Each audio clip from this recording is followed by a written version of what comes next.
Hello friends, this is C A Manoj Gupta. Now question number 20, right, जो कि आपके module का क्वेश्चन नंबर, मॉड्यूल का कौन सा है friends? Question number module question number 11 है कंसोलिडेटेड पीएनएल के ऊपर, राइट. पेज नंबर क्या है? 5.31 पेज मॉड्यूल में है. हाँ, ओके. इसमें क्या है? ट्रायल बैलेंस दिया है अपन को, राइट. इंस्टेड ऑफ नॉर्मली हमको क्या देता है वो? Balance sheet. इस बार ट्रायल बैलेंस दिया हुआ है, ठीक है, नो प्रॉब्लम. क्या बोलता है? Equity share capital, share of 100 each, 7% preference share. Preference को अंडरलाइन कर लो फ्रेंड्स. फिर रिजर्व एंड सरप्लस, रिजर्व अकेले ही है. 6% debenture, sundry debtors and creditors. चूंकि ट्रायल बैलेंस इसलिए डेबिट क्रेडिट दिया उसने, right. Profit and loss balance, ये पीएनएल का बैलेंस कौन सा रहेगा? कुछ नहीं बोला तो ओपनिंग बैलेंस रहेगा ये, ठीक है. फिर purchase sale, wages and salary, debenture interest, general reserve, preference dividend up to 36/2011. माने हमने एक्विजिशन कब किया है, कोई आइडिया है? नहीं अभी. लेट्स सी, आगे देखते हैं. स्टॉक दिसंबर 11 में. Cash at bank, investment in S limited, fix assets. तो नॉर्मली हमको या तो बैलेंस शीट देता है या पीएनएल अकाउंट देता है. इस बार क्या किया है? ट्रायल बैलेंस दिया है. माने हमको फाइनल अकाउंट की याद दिला दी उसने, जो बनाए थे ना 11th क्लास में, उनकी याद दिला दी है, ठीक है. Investment in S limited were acquire on 1/4/11 and consider of 80% of equity capital and 50% preference capital.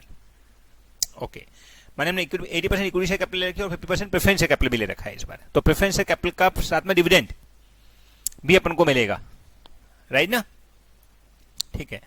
Depreciation on fix assets is written down off 10% per annum, ठीक है. After acquisition control over H limited supply to its goods at cost plus 20%. Okay, H ने बेचा है goods cost plus 20% पे, ठीक है. The total invoice value of such goods being 60,000. Invoice value मतलब selling price कितने का है? 60,000 का है, ठीक है. 1/4 of such goods was still in stock at the end of the year. तो हमारा अनलाइज प्रॉफिट हो गया, हमको हटाना पड़ेगा, बराबर, ठीक है. Prepare the consolidated profit and loss account, profit and loss account only for the year ended 31 दिसंबर 2011. दिसंबर 11 में बनाना है और हमने एक्विजिशन कब किया है? अप्रैल में. इसका मतलब जो भी प्रॉफिट होगा उसका 3 मंथ का प्री होगा और बाकी का पोस्ट होगा, बराबर. फॉर्मेट आपको पता ही है जैसा बनाया था. फटाफट बनाइए आंसर टू क्वेश्चन नंबर 20.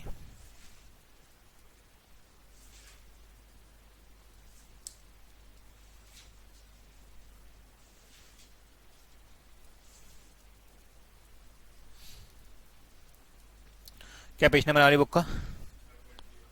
हमारी बुक का 60 और पीएम का है क्वेश्चन, मॉड्यूल का है question number 11, 5.31 module. Consolidated balance sheet नहीं, कंसोलिडेटेड पीएनएल.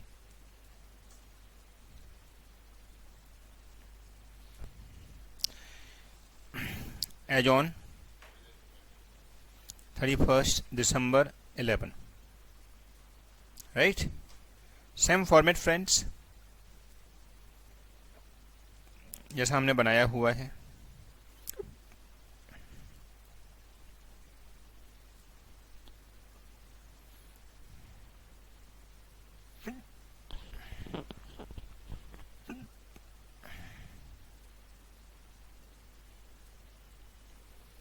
पर्टिकुलर एच का कॉलम, क्या नाम है? एच ही है ना. H limited, H limited, working note to account और अमाउंट. सबसे पहले इनकम. इनकम क्या क्या है बताइए जरा. इनकम में हमारे पास, या इनकम और एक्सपेंस भी लिखो नीचे, उसमें क्या है,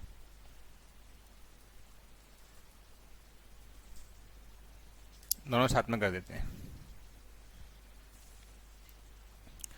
इक्विटी से कैपिटल आएगा नहीं आएगा, क्योंकि वो तो बैलेंस शीट का पार्ट है, राइट ना। ओके, फिर 7% प्रेफरेंशियल कैपिटल, ये भी नहीं आएगा। रिजर्व नहीं आएगा। 6% डिबेंचर, वो नहीं आएगा। इंटरेस्ट आएगा उसका। फिर सन्ड्री डेटर्स क्रेडिटर्स, वो भी नहीं आएगा। पीएनएल बैलेंस, ओपनिंग बैलेंस दिया हुआ है, वो अपन चाहे तो बाद में ऐड कर सकते हैं। फिर परचेज एंड सेल, ये आएगा। तो इनकम में सेल दिखा दो, यहां परचेज दिखा दो। परचेज डेबिट साइड दिया रहेगा, 5 लाख 6 लाख।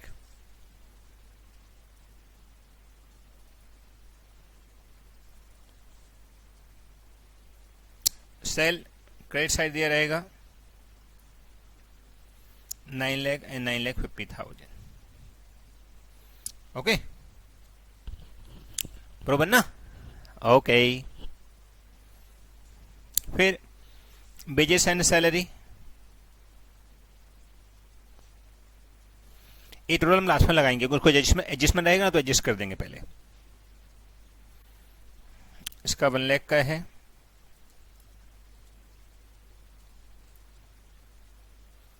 और ये 1,50,000 का है।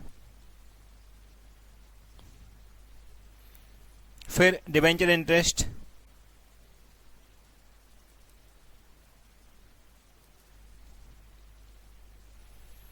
$12,000 का, इसका भी 12,000 का है। अगर हम देखें तो 6% से 2 लाख के ऊपर लगाएंगे तो 12,000 ही होता है, बराबर ना। फिर जनरल रिजर्व, वो तो आएगा नहीं। प्रेफरेंस डिविडेंड, ये इनकम साइड दिखा रहा है।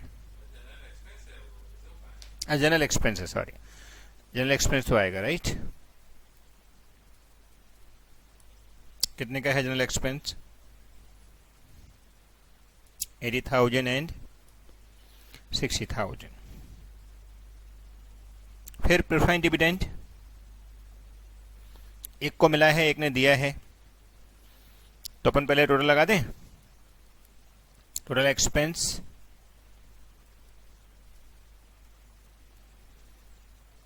फिर profit before tax less tax, profit after tax less dividend paid और प्लस डिविडेंड रिसीव, ये लास्ट में आता है, राइट। पेड किया है 7,000 एच ने, और रिसीव किया है 3,500 होल्डिंग कंपनी ने। 50% हमारे पास होल्डिंग है ना, तो 50% हम रिसीव करेंगे, बराबर कि नहीं। प्रेफरेंस डिविडेंड, और ये प्रेफरेंस डिविडेंड कब तक का दिया है अपन ने? अप टू 36/2011 तक का। उसके आगे वाला डिविडेंड वो भी देना चाहिए। वो कहां से देना चाहिए?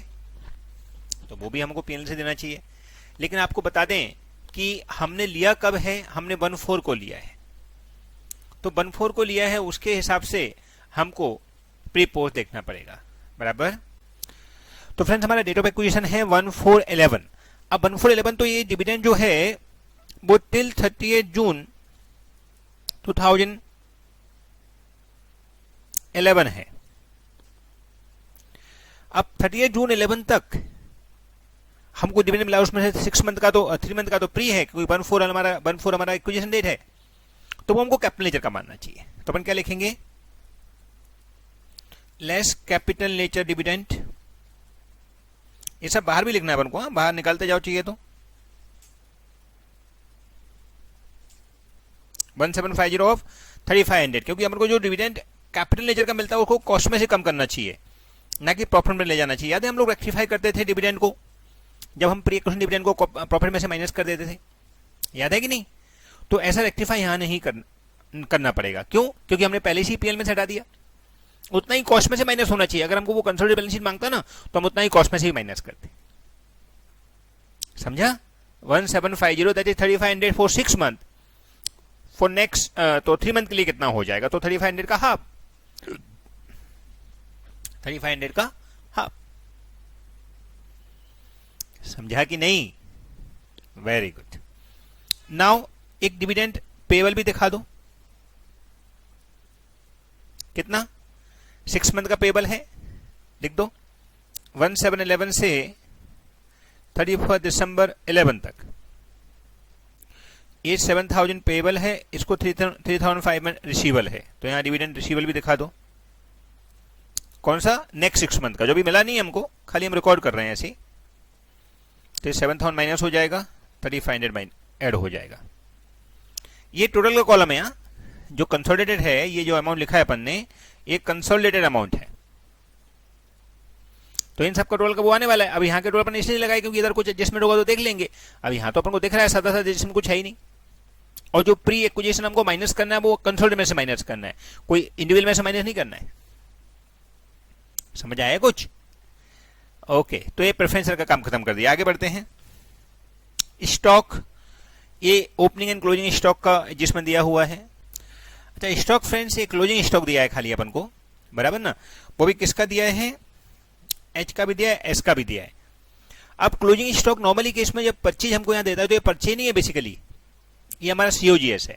तो हमने सीओजीएस ले लिया, तो परचेज, ये लिखा भले परचेज है हमने, बट एक्चुअल में ये सीओजीएस है, that is opening stock plus purchase less closing stock. इसलिए क्लोजिंग स्टॉक बैलेंस शीट में आया हुआ है, नहीं तो closing stock normal balance sheet में नहीं आता है, क्लोजिंग स्टॉक में से एडजस्टमेंट में आता है। Have you notice? यहाँ पे क्लोजिंग स्टॉक यहाँ पे आने का पर्पज क्या है, हम लोग ये चाहते हैं उसको पता चले कि क्लोजिंग स्टॉक जो है वो बैलेंस शीट में दिया हुआ है, मतलब हमको परचेज नहीं दिया है बल्कि सीओजीएस दिया है। तो आप चाहो तो आपके परचेज के आगे सीओजीएस भी लिख सकते हो। ये जो परचेज अमाउंट है ना, ये it is nothing but COGS, but badges के बिना, that is opening stock plus purchases less closing stock. समझा? ओके, ये सब हमारे 11th क्लास की चीजें हैं। जब अपन को क्लोजिंग स्टॉक ट्रायल बैलेंस में देता है तो उसको क्या मानते हैं? Very good. आगे बात बढ़ाते हैं। स्टॉक का कुछ नहीं होगा।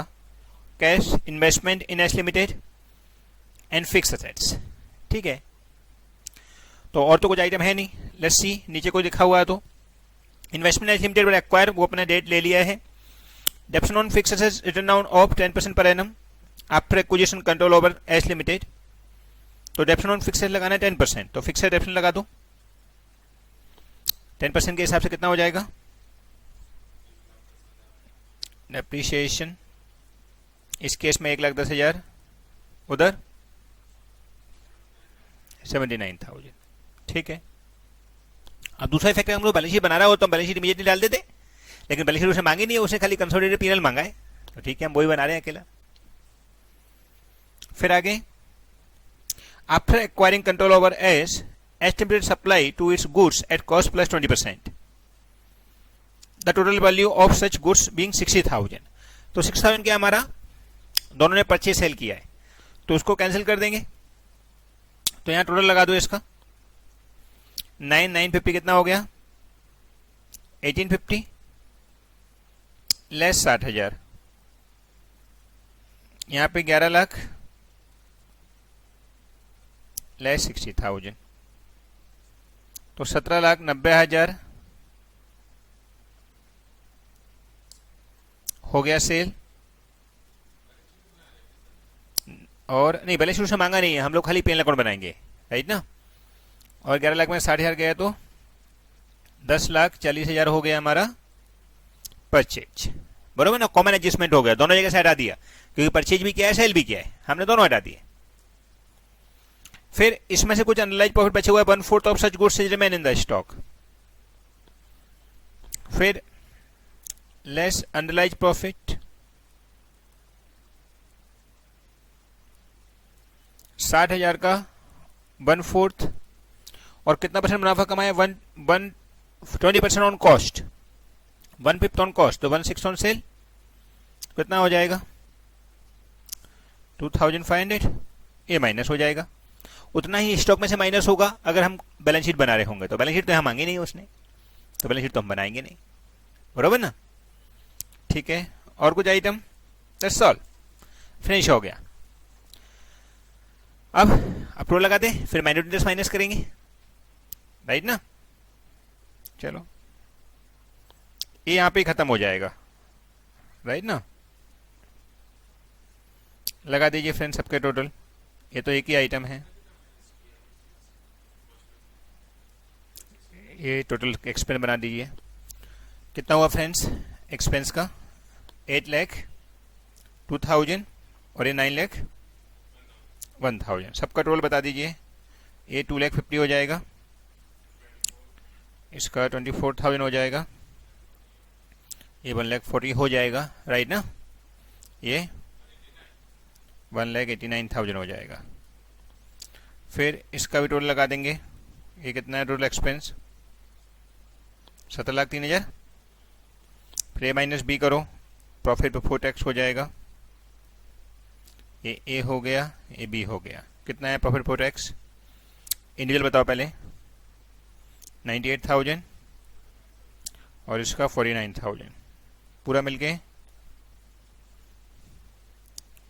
कितना हो गया, पूरा मिलके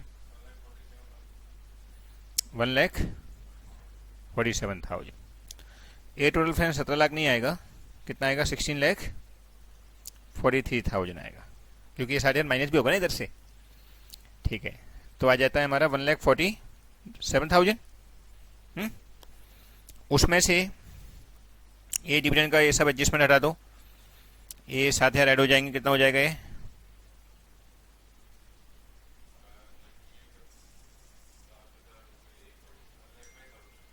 $1,05,000। 1,15,000 हो जाएगा ना, नहीं 1,05,000, ठीक है। और ये 14,000 माइनस हो जाएगा 49,000 में से, 35, ओके। यहाँ इसमें से 1,750 और माइनस होगा, that is pre acquisition dividend, right. तो ये टोटल थोड़ा अलग आएगा, हाँ नहीं होगा कोई बात नहीं है, क्योंकि इसमें अपने 1,750 अलग से माइनस किया ना। आप चाहो तो 1,750 को लास्ट में माइनस कर दो, आपको अगर ऐसा लगता है इसके साथ टैली करना है तो आप लास्ट में माइनस कर दो, ये 1,750 वाले को इसको उठा के आप यहाँ ले आओ, बराबर। ये फर्क कुछ नहीं पड़ता है, लिखना है यहाँ पे, चलो यहाँ लिख देता हूँ, यहाँ से हटा देता हूँ। क्या लिखेंगे, कैपिटल नेचर डिविडेंड 1,750, ओके। यहाँ से कट कर दिया मैंने, तो कितना हो गया पूरा मिलके 1,40,000। अब 140 में से ये गया और माइनॉरिटी इंटरेस्ट भी माइनस कर दो ना साथ में, काम खत्म हो जाएगा। माइनॉरिटी इंटरेस्ट कितना मिलेगा, 35,000 का, हाँ 35,000 का 20%, 7,000, okay. therefore consolidated profit and loss 1,40,000 minus 2,500 minus 1,750 minus 7,000, it comes to 1,28,750। And friends एक अंडरलाइन कैपिटल जगह प्रॉफिट भी है, वो भी माइनस कर दो, कैपिटल नेचर प्रॉफिट। इस 35,000 का 3 महीने का कैपिटल नेचर का प्रॉफिट है, क्योंकि 1,4 को लिया था ना, पूरा साल का नहीं है इस बार, तो वही माइनस कर दो। 3 महीने कितना हो जाएगा, 7,000। Therefore final consolidated profit and loss 1,21,750। Perfect, okay. तो ये फ्रेंड्स हमको ट्रायल बैलेंस से उसने फाइनल अकाउंट बनवा दिए, पीएल अकाउंट हमने बना दिया, बैलेंस शीट से मांगा नहीं तो वो भी बना देते हैं हम लोग, उसमें कोई दिक्कत नहीं आएगी। ये टोटल आ गया हमारा 1,21,750। Perfect, yes friends. Now question number 21, let's C.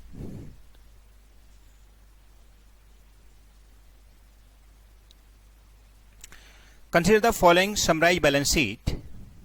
Okay, share capital ये ए लिमिटेड का है, बी लिमिटेड का है, और डेट जो है 31 दिसंबर मार्च है एक, और एक 31 दिसंबर 11 है बी का. नॉर्मल डेट सेम रहनी चाहिए, राइट ना. Okay, reserve and surplus, secured loan,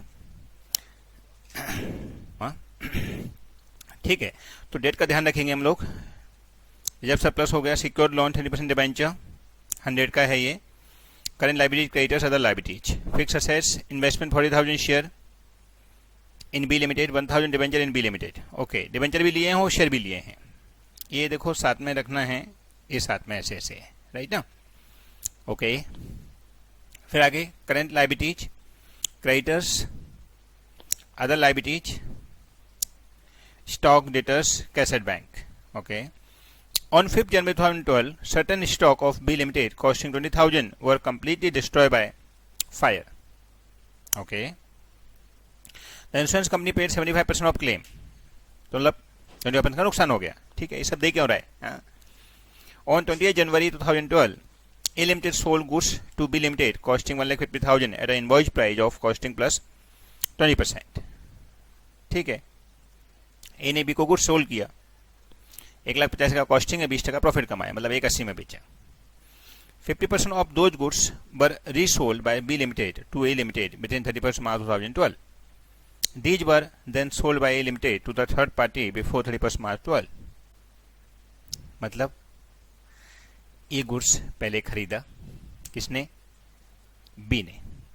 B ने उसमें कुछ मॉडिफिकेशन किया, फिर बी ने ए को बेच दिया. कितने का बेचा नहीं पता, लेकिन 50% बेचा ये पता है, और फिर ए ने वापस किसी और को बेच दिया. आप बोलोगे सर ये क्या चल रहा है, ए ने बी ने बेचा, बी ने ए को बेचा. चल सकता है, बराबर ना. क्यों, क्योंकि बी ने उसमें कुछ अच्छा काम किया होगा, मॉडिफिकेशन किया होगा, मॉडिफाई करके वो आपको बेच रहा है. I understood. तो आपको क्या करना चाहिए, आपको वो मॉडिफिकेशन में क्या कॉस्ट हुई होगी हमको नहीं पता, कितने का बेचा हमको नहीं पता, लेकिन कुछ हिंट तो ढूंढनी पड़ेगी. लेकिन ये पता है कि 150 का 180 में ए ने बेचा था, उसका 50% मतलब 90,000 की कॉस्ट हुई बी के लिए, हुई कि नहीं. 150 का कॉस्ट 180 में बेचा, और 50% ऑफ दैट 90,000 बी ने ए को वापस बेच दिया. लेकिन कितने का बेचा नहीं पता. Let's see. As on 31 March 12, B limited और 60,000 टू ए लिमिटेड. ए लो, माने बी लिमिटेड को ए को 60,000 देना है. इसका मतलब क्या हुआ, उसको लेना तो 180 था. ये देखो 180 आया था ना हमारा. कैसे, 150 का 20% मुनाफा 180 में बेचा था, तो लेना 180 था, लेकिन रह गया खाली 60 लेना. क्यों, क्योंकि उसने माल बेचा कितने का, 120. तो ए ने बी को माल कितने का बेचा, 120 का. एक बार फिर से पढ़ता हूं, ध्यान से सुनना. A limited sold goods to B limited costing 150 at invoice price of cost plus 20%. तो ए ने बी को 180 का बेचा, उसमें कोई confusion, no confusion. 50% of those goods were resold by B limited to A limited within 31 March 12. अभी 31 March 12 क्यों बता रहा है वो भी आपको बताता हूं मैं अभी. लेकिन ये पक्का हो गया कि 31 March से पहले हमने उसको 50% गुड्स रीसोल्ड कर दिया. अब कितने का बेचा हमको नहीं पता, और उसने बी ने जो बेचा ए को, उसने ए ने फर्दर किसी थर्ड पार्टी को बेच दिया, ऐसा उसने ये मेंशन कर दिया अलग से. ठीक है, लेकिन बी ने ए को कितने का बेचा वो नहीं बताया. बाद में क्या बताया कि बी ने ए को कितना देना है वो बता दिया. कितना देना है, 60 देना है, जबकि देना तो 180 था. तो 180 में से 60 चला गया, मतलब 120 उसने वो पैसे कटवा दिए जो ए ने बी को बेचा ना, उसमें से बी ने जो ए को बेच दिया वो पैसे उसने कटवा दिए. तो हमको सेलिंग प्राइस मिला. देखा, तो ये कंसोलिडेशन नहीं है, ये तो बेसिक अकाउंटिंग है, घुमाने वाली अकाउंटिंग जो हम कई बार करते हैं. तो आपको अकाउंटिंग पे ध्यान देना है, आपको समझना है कि अकाउंटिंग कैसे होती है. Are you understood? Very good. आगे, तो ये हमारा कैलकुलेशन का एक डिटेल हमने पता लगा लिया. Pre acquisition profit B limited were 125,000. ये क्यों दिया है, आपने कहीं भी देखा होगा, यहाँ पे डेट ऑफ एक्विजिशन नहीं दिया है, ये दिया है नंबर ऑफ शेयर कितने हैं, 40,000 शेयर खरीदे आउट ऑफ 50,000 शेयर. लेकिन ये नहीं दिया कब खरीदा, लेकिन उसने ये बता दी कि उस दिन कितना था, 75,000 का प्रॉफिट था. तो हमको पता चल गया, हमारा काम हो गया.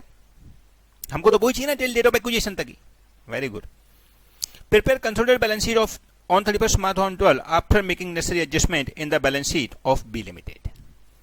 ये क्लियर कर दिया, उसने कंसोलिडेटेड बैलेंस शीट मांगा है, लेकिन 31 दिसंबर 11 को बी का बैलेंस शीट है और ए का 31 मार्च 12 को है। तो ऐसा कैसे हो सकता है दोनों का बैलेंस शीट डेट अलग अलग हो जाए? हम एज ऑन व्हाट डेट बनाएंगे? बोलो।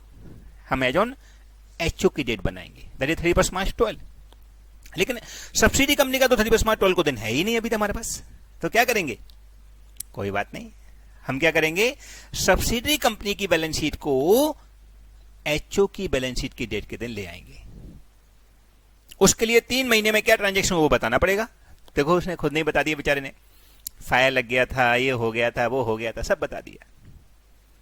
तो याद है आपको डिफरेंट अकाउंटिंग पॉलिसी, उसके कॉन्सेप्ट के हिसाब से पहले हम एक बैलेंस शीट बनाएंगे एच की नहीं, बी की, बी लिमिटेड की, before consolidation by saying balance sheet of B limited as on 31 March 2012, that is as per HO accounting policy.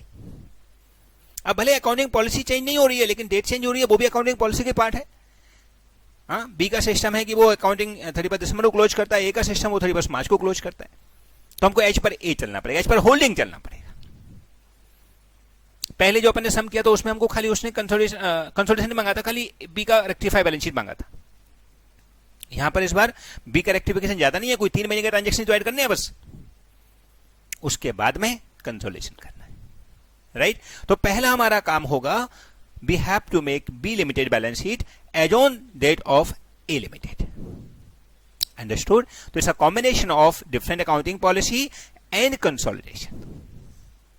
Okay, also basic accounting में उसने घुमा दिया, वो 3 महीने में क्या क्या हुआ है, तो उसके लिए हमको फाइनल अकाउंट कॉन्सेप्ट फॉलो करना पड़ेगा। और फाइनल अकाउंट कॉन्सेप्ट क्या होता है? सिंपल, जो भी इफेक्ट हुए हैं उनके इफेक्ट डाल दो और बना दो फाइनल अकाउंट। लेकिन आप फाइनल अकाउंट सीधा बैलेंस शीट के थ्रू बनाएंगे अपन। ओके, तो सबसे पहला काम हमारा वही रहेगा। तो answer to question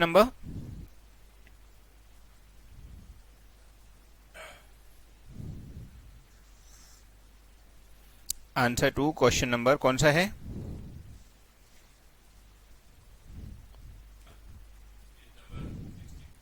(21) page number 60। ये मॉड्यूल का कौन सा क्वेश्चन है? और मॉड्यूल का क्वेश्चन नंबर है 16, पेज नंबर 5.55। ठीक है, तो ये मॉड्यूल में भी दिया हुआ है और यहां का भी है, क्वेश्चन नंबर 21। अब ऐसा नोट लगाएंगे हम, क्या लिखेंगे? Before consolidation our objective is to make B limited, bracket में एस लिमिटेड यानी कि subsidy company, balance sheet H पर एच लिमिटेड, ब्रैकेट में A limited, balance sheet, that is on 31 March 2012। ठीक है, पहला काम ये होगा हमारा। I repeat, before consolidation our objective is to make B limited, that is bracket में S limited, balance sheet H पर H limited, ब्रैकेट में A limited, बैलेंस शीट बराबर, that is on 31st March 2012, right। आगे, for that whatever happen between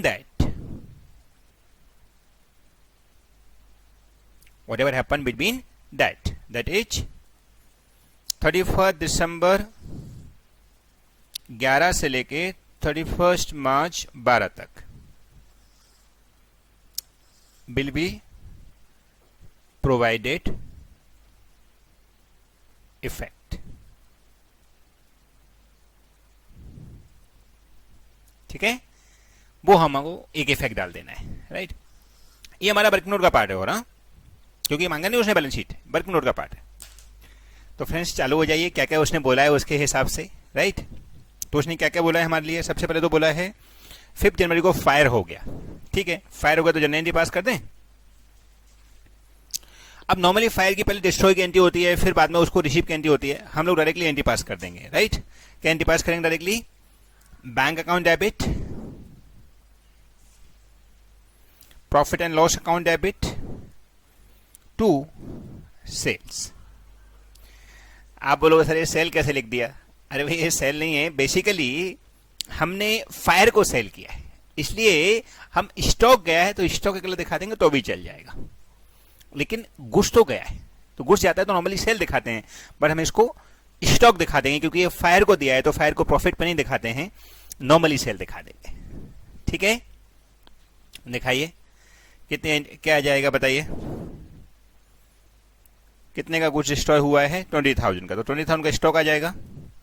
हमको 50% पैसा मिल गया, नहीं 75%, और 5,000 रुपये का हमारा नुकसान हो गया, नुकसान पिन में चला जाएगा। 75% इंश्योरेंस कंपनी ने पैसा दे दिया है, ठीक है। पहली एंट्री हो गई। सेकंड एंट्री, अच्छा इसका नरेशन दिखा दो, नहीं तो पता नहीं चलेगा, आपको लगेगा गुड्स बेचा है। Being goods destroy by fire and insurance company paid some part, चलेगा ना, ठीक है। नेक्स्ट सेकेंड नंबर बोला है ऑन 28 जून, ये कब हुआ है, ये 5 जून को हुआ है। अब 28 जून को A limited sold goods to B limited. अब ए ने बी को बोझा तो ए की बुक्स में करना है कि बी की बुक में करना है, तो भाई हम in the books of B हैं, बराबर कि नहीं, क्योंकि ए ने तो अपने अकाउंट पहले से 31 मार्च तक बना रखे हैं ना, तो ए क्यों मानेगा अभी, अब तो हमको करने का है। तो बी ने परचेज किया होगा, ए ने सोल्ड किया होगा, तो बिल्कुल बराबर बात है। तो एंट्री क्या हो जाएगी बताइए, 28 जून को purchase account debit to A limited, बराबर ना। कितने का परचेज किया, 1,50,000 का, 20% उसने ऐड किया, मतलब हमको कितने का मिला होगा, 180 का, यस और नो। तो being goods purchase from A limited, ठीक है। थर्ड, अब बोला है कि इसका 50% गुड्स उसने ए को ही रीसोल्ड कर दिया, हमने निकाला था, याद है कि नहीं। ये देखो मैं आपको फिर से पढ़वा देता हूं, ये देखो 50% of those goods were resold to B Limited, resold by B Limited to A Limited, resold by B Limited to A Limited, दिख रहा है ना। तो इसका मतलब B ने A को बेच दिया, तो B की यहां पे सेल दिखाना पड़ेगा, तो सेल दिखा देते हैं। कितने का बेचा हमने निकाल दिया ना, 120 का, यस। तो दिखाओ सेल, कैंटी हो जाएगी, A Limited account debit to sale, कितने का, 1,20,000 का। इसका एक छोटा सा स्टार बना दीजिए, बड़े नोट बनाते हैं अपन स्टार बना के, और लिखते हैं कैलकुलेशन ऑफ सेलिंग प्राइस या सेल्स वैल्यू। कैसे निकाली, हमने देखा टोटल परचेज किया हमने 1,80,000 का from A, less owing to A, मतलब ए को हमको कितना देना है, वो 60,000, therefore deduct H sale to A, मतलब उतना कम क्यों पैसा किया उसने, क्योंकि हमने उसको सेल किया। कितने का सेल किया होगा, 120 का। स्टॉक 50% सेल किया है, मतलब 90 का ही स्टॉक गया है, लेकिन 120 का वैल्यू हुआ उसका, समझ आया, वेरी गुड, सेल हो गया। और कुछ है, अब इसका गुड्स जो बचा हुआ है वो अनसोल्ड हो जाएगा, उतना दिखा देंगे उसमें क्या हुआ। और प्री एक्विजिशन प्रॉफिट तो 75,000 का है, वो हमारे कोई मतलब का नहीं है, ओके।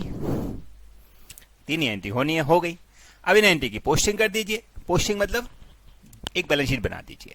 अब वो बैलेंस शीट हम एज ए मैन आंसर बनाते हैं, हमको शेड्यूल 3 के हिसाब से बनानी पड़ेगी। एज ए मैन आंसर बनाएंगे तो शेड्यूल 3 के हिसाब से बनानी पड़ेगी, लेकिन मैन आंसर नहीं हमारा, ये ऐसी वर्किंग नोट की तरह है, तो हम टी फॉर्म बना देते हैं क्योंकि वर्किंग नोट बना रहे हैं। एक बैलेंस शीट रेक्टिफाई लिखेंगे, देयरफॉर, अच्छा एक नोट लगा दे एक बार, closing stock extra in stock कितना बच गया, 90,000 का। दिखाते ना हमेशा ट्रायल बैलेंस बनाते हैं, नीचे क्लोजिंग स्टॉक लिखा होता है, नोट क्लोजिंग स्टॉक इतने का, तो वो क्लोजिंग स्टॉक हमने दिखा दिया क्योंकि 180 का परचेज किया हमने, देखो यहां पे उसमें से 50% बेच दिया तो 90,000 का बच गया। हाँ, लेकिन स्टॉक में हमारा बाकी का चेंज भी हुआ है, 20,000 का स्टॉक भी चला गया, तो ये 20,000 का माइनस करना पड़ेगा, लेस 20,000 लॉस, तो नेट स्टॉक इंक्रीज होगा कितने से, 70,000 से, बराबर ना। ये ऐसी कैलकुलेशन दिखा दी अपन ने। अभी बैलेंस शीट बनाते हैं। Balance sheet as on 31 March 2012 of B limited. एक कंसोलिडेट नहीं है, और यहां वर्किंग नोट भी डाल दो, क्लियर भैया, पता रहे तेरे को वर्किंग नोट बना रहे हैं हम लोग, बैलेंस शीट नहीं बना रहे हैं, ठीक है। जो भी आइटम में चेंज हुआ है वो इफेक्ट डाल देते हैं, बाकी का सब एजिटेड लिख देंगे। सबसे पहला आइटम में क्या चेंज हुआ है, बैंक में, तो बैंक में देख लो जरा कितना दिया है बैंक, जरा पहले देखो, पहले से बैंक है हमारे पास 105 का, प्लस कितना 15,000,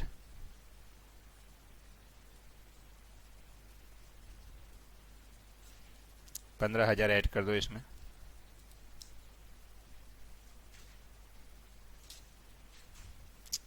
राइट ना। और बाद में और भी आएगा तो और भी ऐड कर देंगे, उसमें क्या है यार। फिर पेनल 5,000 का कम हो गया, तो देखो यहाँ पे रिजर्व सरप्लस दिया रहेगा, कितने का दिया रिजर्व सरप्लस, 2,05,000 का, खाली बी का ही लेना है अपन को, लेस फायर वाला लॉस 5,000 रुपए का। जो जो इफेक्ट आते जा रहे हैं हम डालते जा रहे हैं, और वो भी लेजर बना सकते हैं चाहे तो, जैसे हमने लास्ट टाइम लेजर बना दिए थे, बाकी यहाँ पे सीधा बना दो तो भी कोई तकलीफ नहीं है, ठीक है। अब सेल जो है बताइए, स्टॉक 20,000 का हमने कम कर ही दिया पहले ही, बराबर ना, तो स्टॉक का भी लिखी दो, एक स्टॉक कितने का है, पहले से स्टॉक दिया हुआ है 3,50,000 का, उसमें 70,000 ऐड कर दो नेट, ये देखो ये वाले 70,000, ठीक है ना, ओके। फिर स्टॉक का काम हो गया। फिर ये परचेज हुआ है 180 का, बराबर, तो उसका स्टॉक में दिखा दिया अपन ने, 50% तो बेच ही दिया। फिर ए लिमिटेड का ओ इन करके दिखाएंगे, तो 60,000 का बचा हुआ है, तो हम यहां लिख देते हैं ए लिमिटेड ओइंग 60,000 का, तो ये हमारा डेटर्स क्रेडिटर्स का काम हो गया, ए लिमिटेड का बी लिमिटेड का अकाउंट टैली हो जाएगा, राइट। और ये सेल का काम होने से हमारा प्रॉफिट कितने का हुआ, 90,000 की चीज 120 में सेल की, मतलब 30,000 का मुनाफा कमाया, तो सेल पे मुनाफा हो गया, प्रॉफिट ऑन सेल।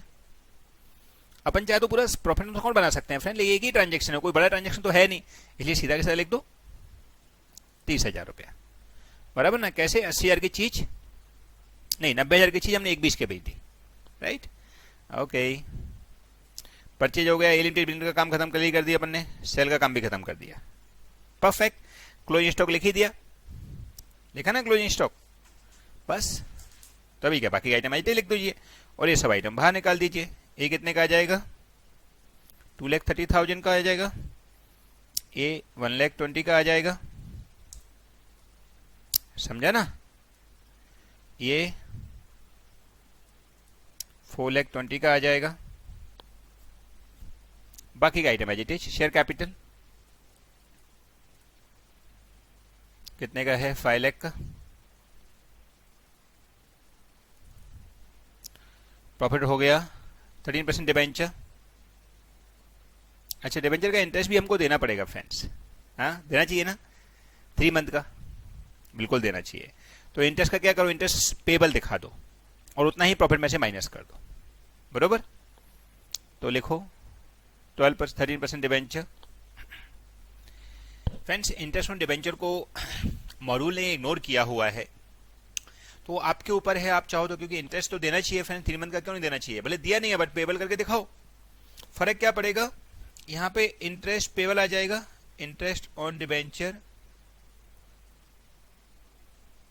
पेबल, और इसमें से लेस हो जाएगा, तो इतना ही फर्क पड़ेगा, प्रॉफिट उतना कम हो जाएगा और इंटरेस्ट पेबल बढ़ जाएगा। तो अभी मॉड्यूल तो नहीं किया, आपको लेना है कि नहीं लेना है? हाँ, हम यहां लिख देते हैं इग्नोर, ठीक है। अदरवाइज ले सकते हैं, कोई तकलीफ नहीं है, हमको लेना चाहिए बल्कि। ओके, लेंगे तो फर्क क्या पड़ेगा, खाली यहां आ जाएगा, ये देखो इग्नोर लिखा है वहां पे मेरे जो सर्कल दिख रहा है, और ये कि प्रॉफिट में से कम हो जाएगा। ये 230 दिख रहा है ना, जो मेरा सर्कल घूम रहा है देखो, उसमें से कम हो जाएगा, ठीक है। चलिए आगे बढ़ते हैं। फिर 13% डिबेंचर पूरे ले लो, वो तो आएंगे ही, इंटरेस्ट को हमने इग्नोर कर दिया है ऐसा बोल के कि चलो ठीक है, बाकी हमको इग्नोर करना ही करना चाहिए, इंटरेस्ट देना चाहिए। फिर क्रेडिटर्स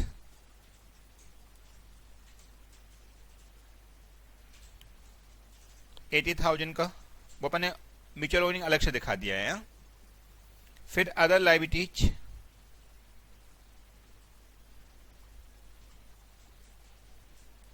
40,000 का, बराबर। देन फिक्स असेट्स 10,55,000,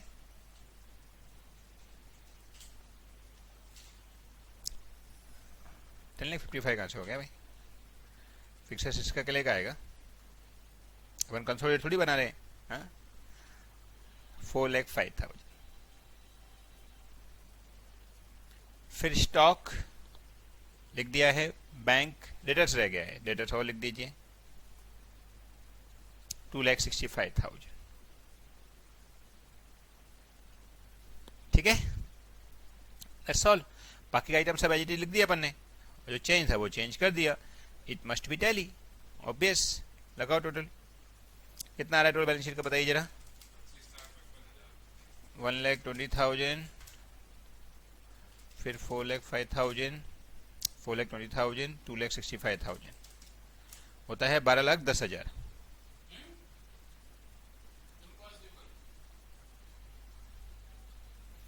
इधर का भी 12,10 ही आता है, ठीक है, लिख दो। ये हमारा वर्किंग नोट हो गया, right. Now start with consolidation. So now step number 1, उससे पहले भी एच लिमिटेड ने किस में होल्ड किया है, एस लिमिटेड में। ये लिमिटेड है, ये बी लिमिटेड है, राइट। यहाँ पे इक्विटी भी है और प्रेफरेंस भी है, तो दो एनालिसिस बनेंगे, याद रखना। कितना है, इसने कितने शेयर लिए हैं, 4,000 शेयर 5,000 में से। अच्छा, प्रेफरेंस शेयर नहीं है, ओके, डिबेंचर है, तो कोई बात नहीं है। तो कितना परसेंट हो जाता है ये, 80%। हाँ, प्रेफरेंस शेयर नहीं है, डिबेंचर है फ्रेंड्स, वो कोई दिक्कत नहीं है, राइट। फिर आगे analysis of networth of B limited as on 31 March 2012। Date of acquisition दिया नहीं, लेकिन प्री दिया है हमको उसने, right. Pre post share capital कितना है, शेयर कैपिटल फ्रेंड्स लिख दीजिए 5 लाख का, लेकिन यहां से नहीं लिखना है, बेसिकली लिखना है अपन को वहां से है। रिजर्व एंड सरप्लस उसमें 75 प्री है, और अभी कितना हो गया है, 2,30,000, उसमें से 75 चला गया, क्योंकि अब तो हलवा बचा है, तो कुछ दिक्कत नहीं है फ्रेंड्स। कुछ ना तो डिविडेंड का केस है इसमें, ना ही कोई रिवैल्यूएशन का केस है, एकदम सिंपल सम बन गया है, right. Other than that nothing, right. The total 5,75,000, 155,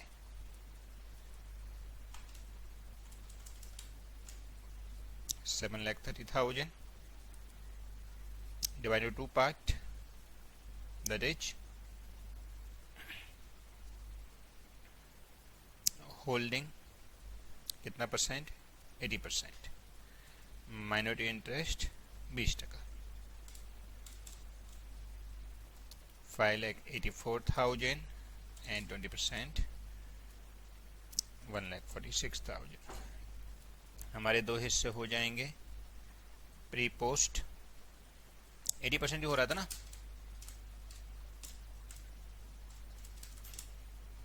%80 of 575 कितना होता है,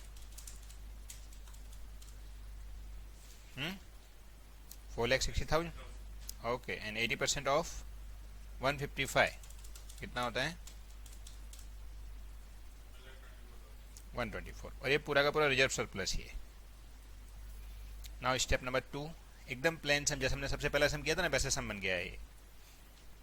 वैल्यूएशन ऑफ, सबसे पहले कॉस्ट ऑफ कंट्रोल, इसके अंदर क्या आएगा, कॉस्ट ऑफ एक्विजिशन कितने का है, कॉस्ट ऑफ एक्विजिशन 8 लाख का। डिबेंचर ही उनको अलग से दिखा देंगे, डिबेंचर को हम चाहे तो गुडविल बना सकते हैं, लेकिन नॉर्मली डिबेंचर को पीएल में डालना चाहिए, ठीक है। Less pre acquisition net worth step 1 से मिलेगा, कितना है दिखाओ जरा, 460 का, बराबर ना। तो क्या आया, गुडविल आया, कितना आया 3, थोड़ी ज़्यादा आ रही है, कोई बात नहीं है। फिर कंसोलिडेटेड रिजर्व एंड सरप्लस, पहले reserve and surplus of H limited जो खुद का दिया हुआ है 4,50,000 plus post share in H limited, step 1 से मिलेगा, कितना आया बताइए, ये आया हुआ है 1,24,000। फिर लेस अनरियलाइज्ड प्रॉफिट, ये क्यों माइनस कर रहे हैं, क्योंकि ए ने कमाया बी से और बी ने उसका 50% ही सोल्ड किया है, लेकिन बी ने जो ए को सोल्ड किया वो ए ने पूरा सोल्ड कर दिया। आप समझे, मैं लिखा था उसमें ब्रैकेट में, याद है कि नहीं। तो कितना कमाया उसने, 150 की चीज 180 में भेजी, मतलब 30,000 कमाया, उसका 50% उसने बेच दिया, तो खाली 50% ही यहाँ पे आएगा अनरियलाइज्ड प्रॉफिट, दैट इज 15,000, वो स्टॉक वाला पार्ट, बरोबर ना। ठीक है, बता दीजिए देयरफॉर टोटल कितना हो गया,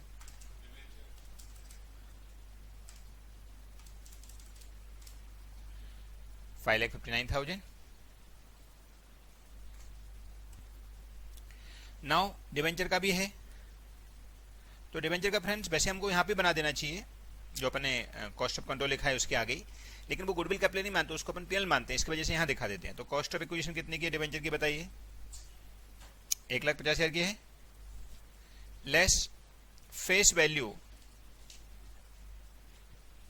of debenture 1,000 into 100 that is 1 lakh, therefore loss, इसको गुडविल नहीं बोलेंगे, लॉस बोलेंगे, हाँ 50,000। ये भी हम पीएल से माइनस करने वाले हैं, लेकिन वो अपन जो नोट टू अकाउंट बनाएंगे वहां माइनस कर देंगे, राइट। अगर आपने ऊपर भी कर दिया तो भी कोई दिक्कत नहीं है। Now step number 3, final answer, that is consolidated balance sheet.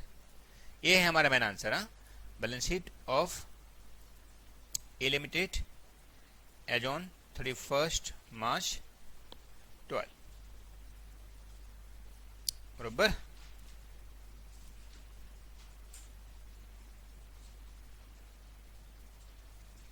Particular note to account amount, सबसे पहले इक्विटी एंड लायबिलिटीज, मैं थोड़ा फास्ट बनाऊंगा फ्रेंड्स।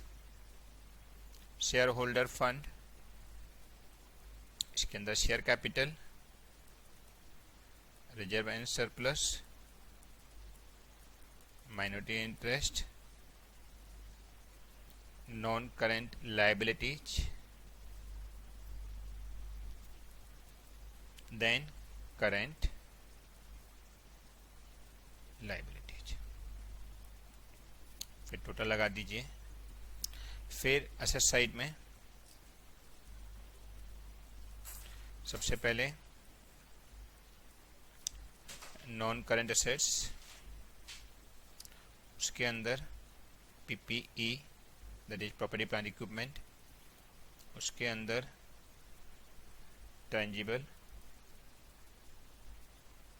इंटेंजिबल, देन छोटा वाला बी नॉन करेंट इन्वेस्टमेंट, फिर B number that is current assets, ठीक है। Let's fill the data first. अब इसमें आपको बैलेंस शीट ये वाली यूज करनी है, भूलना नहीं है, क्योंकि ये बैलेंस शीट हमने बना के रखी हुई है, that is on date of same as holding company, बरोबर ना। तो ए आइटम लेना है और एच का वही आइटम लेना है। सबसे पहले शेयर कैपिटल कितना आएगा फ्रेंड्स, एच डी जाएगा 10 लाख का, राइट। फिर रिजर्व सरप्लस 5,09,000, एक कैसे आएगा देखो 559 और 5,000 माइनस हो जाएगा, तो इसका नोट टू अकाउंट बना सकते हो, यहाँ पे लिख सकते हो 559 माइनस 50,000, 5,09,000। फिर सिक्योर के अंदर 10% डिबेंचर, नहीं 13% डिबेंचर, कितने आएंगे, 3 लाख में से 1 लाख चला गया तो 2 लाख ही आएगा, राइट। फिर क्रेडिटर्स में कितने आ जाएंगे, 380 प्लस 80, नहीं 460। फिर वो जो ए का देना है ए को, वो तो कैंसिल हो जाएगा, ए के और बी के डेटर्स में से माइनस करना है, लेकिन हाँ सॉरी ए के डेटर्स में से माइनस करना है, राइट ना, ठीक है। फिर अदर लायबिलिटीज कितनी की आएगी, 2,40,000। Now asset side, fix assets में से डेप्शन लेस करना पड़ेगा, डेप्रेशन, अच्छा यहाँ पे डेप्शन नहीं है, डेप्शन तो पिछले वाले समय था, सॉरी, कितना 10,55,000, ठीक है। फिर इन्वेस्टमेंट दोनों ही खत्म हो जाएंगे, इन्वेस्टमेंट तो आएंगे नहीं। स्टॉक बताइए कितना आएगा, डिटेल बताइए। स्टॉक 2 लाख का, तो इसका एच का हो गया, एस का कितना है 420 नया वाला, और माइनस 15,000 जो अनरियलाइज्ड प्रॉफिट के अपन ने माइनस किए हैं, याद है ना, अनरियलाइज्ड प्रॉफिट वाले कितने आए, 6,05,000, ठीक है। फिर डेटर्स, ए डेटर्स में से जो अपन ने उधर क्रेडिटर्स लिखा था ना बी के, यहाँ पे वो माइनस होने वाले हैं, 1,50,000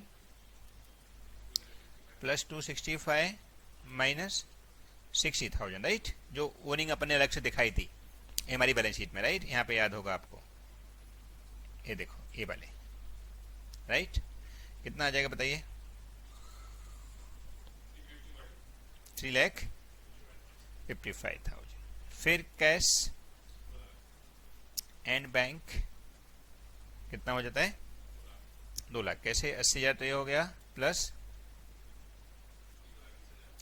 1,20,000, उसका 1,20,000 हो गया था जो नई वाली बैलेंस शीट में आया हुआ है, राइट, 2 लाख हो गया सारे item. Now we have to check the balance sheet item, balance sheet नहीं, स्टेप 1 2 3, स्टेप 1 में चेक करो तो इन स्टेप 1 में माइनॉरिटी इंटरेस्ट निकला था आई थिंक, राइट, वो नहीं लिया, 1,46,000 का, वो ऐड कर दो, 1,46,000। फिर स्टेप 2 में गुडविल निकला होगा, कितने का निकला है, 3,40,000, तो गुडविल दिखा दो इंटेंजिबल एसेट्स में, 3,40,000, right, that's all. Take the total, must be tally, sorry 25,55,000, सब लोग चेक कर लीजिए friends, 25,55,000, it must be tally, okay, very good. Okay friends, तो देखा आपने, बस जो कंसोलिडेट करने से पहले जो काम था वो थोड़ा डिफिकल्ट था, अदरवाइज तो इजी था, लोग इसको कई बार छोड़ देते हैं, क्यों, क्योंकि भाई डिफिकल्ट लग रहा है, डेट अलग अलग है, अरे डेट अलग तो क्या हुआ, डेट को सेम करने के लिए फाइनल अकाउंट कॉन्सेप्ट फॉलो करो, उसके बाद में चालू हो जाओ, right. Let's see next question number 23 friends, नहीं 22, ये एकदम इजी है, खाली बैलेंस शीट बनाना है, सिंपल दिया हुआ है, बिल्कुल भी कंट्रोवर्सी नहीं है, बराबर, बच्चों का टैली भी हो गया है। 23 ये करते हैं, ईगल, गरुड़ा एंड बर्ड, ये बड़ा परेशान करता है लोगों को, चल इसको परेशान करते हैं अपन आज। The summarise balance sheet of the following 3 companies are given below, eagle limited, Garuda limited and bird limited, ठीक है। Liabilities, equity share 10 each fully paid up, 7.5% cumulative preference share 100 each fully paid up। एक cumulative को underline कर लेना friends, you know cumulative का मतलब इनका अगर डिविडेंड नहीं दिया तो वो cumulative होता जाएगा, जब प्रॉफिट आएगा तब देंगे, लेकिन प्रॉफिट आएगा तो देंगे, हाँ वैसे नहीं देने की जरूरत है, अंडरस्टूड ना, ओके। आगे capital reserve on revaluation of land, building and machinery, अभी कैपिटल रिजर्व पुराना ही उन्होंने क्रिएट कर रखा है, अच्छी बात है, उन्होंने खुद ने रेवैल्यूएशन कर रखा है, तो हमारा तो ये प्री मानेंगे, ऑब्वियस बात है, लेकिन रेवोल्यूशन वाला रेवोल्यूशन नहीं है जो अभी वाला रेवोल्यूशन हो, उसका दूसरा इफेक्ट भी हो चुका है, क्योंकि उसने बैलेंस शीट में दिया है ना, तो बैलेंस शीट में कब देगा कोई आइटम, जब उसके दो इफेक्ट हो चुके हैं, नहीं तो बैलेंस शीट टैली कैसे होगी, तो उसने रेवोल्यूशन कर दिया है पहले, ठीक है। फिर जनरल रिजर्व, फिर 8% 2500 mortgage debenture bond of 1000 each, तो ये मॉर्गेज डिवेंचर हो गए, मतलब डिवेंचर जैसे इशू होते हैं वैसे, ठीक है, ये सब हमारी लाइब्रेरी जी है। फिर secured loan and advances from bank, ठीक है, ये भी ले रखा है उसने। Unsecured loan from Garuda, from bird, deposit from public, तो गरुड़ा और बर्ड के हैं वो तो कैंसिल हो जाएंगे और डिपॉजिट फ्रॉम पब्लिक पड़ा रहेगा, ठीक है। फिर current liabilities and provision, inter company balance, inter company balance हो सकता है आप उसमें एक दूसरे को हो इंटर कंपनी बैलेंस, और हो सकता है बाहर के भी हो, तो हमको क्वेश्चन बताएगा वैसा सोचेंगे, अभी कुछ नहीं सोचना है, ठीक है। फिर other liabilities and provisions, assets, fix assets net, investment at cost 2500 equity share of Garuda limited, ये बर्ड ने लेकर रखें, पहला बर्ड है ना, नहीं पहला ईगल है, ईगल है लेकर रखें। फिर 80,000 equity share of bird limited, ये भी ईगल है लेकर रखें। 1,60,000 equity share of bird limited, ये गरुड़ा लेकर रखें। 1,60,000 equity share of bird limited Garuda लेकर रखें।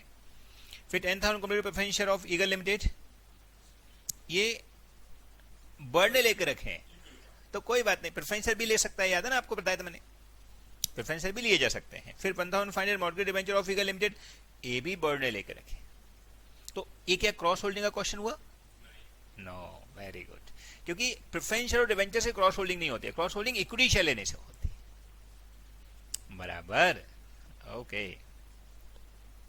फिर current assets, profit and loss account, ये देखो पीएनएल अकाउंट डेबिट बैलेंस दिया है सबका, मतलब ये सब डूबने वाले हैं,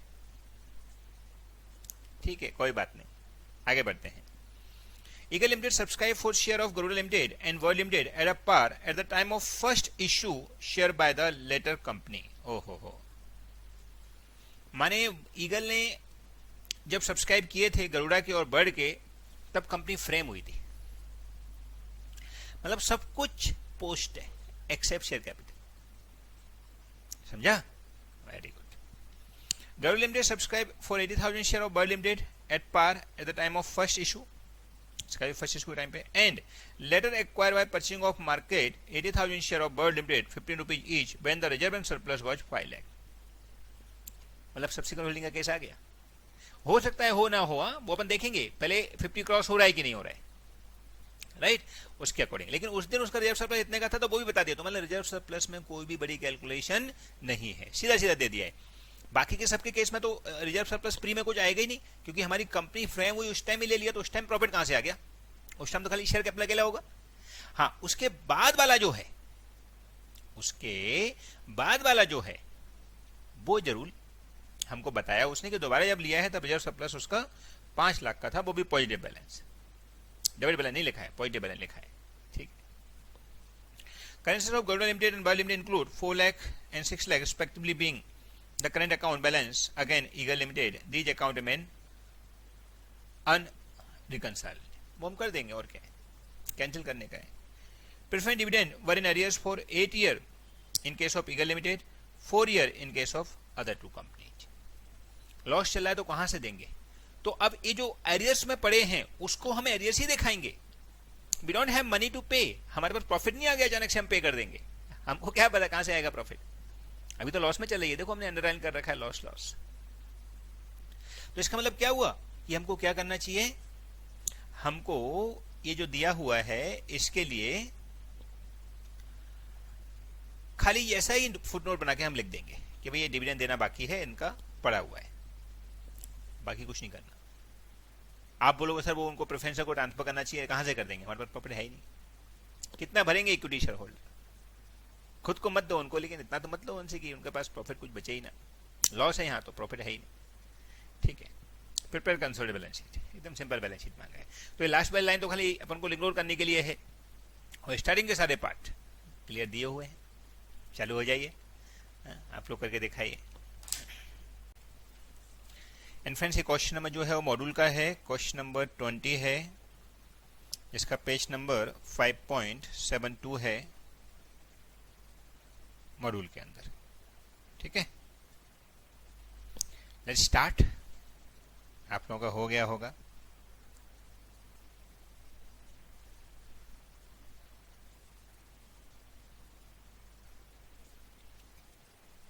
answer to question number 23 of our book, page number 62, and module का क्वेश्चन नंबर 20, पेज नंबर 5.72।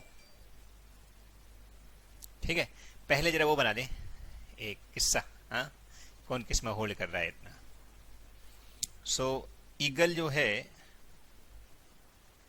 वो गरुड़ में होल्ड कर रहा है, गरुड़ा में, गरुड़ा बर्ड में कर रहा है और ईगल भी बर्ड में कर रहा है। ठीक है, शॉर्ट में इसको अपन ई बोल देंगे, इसको अपन जी बोल देंगे, इसको अपन बी बोल देंगे। चलेगा?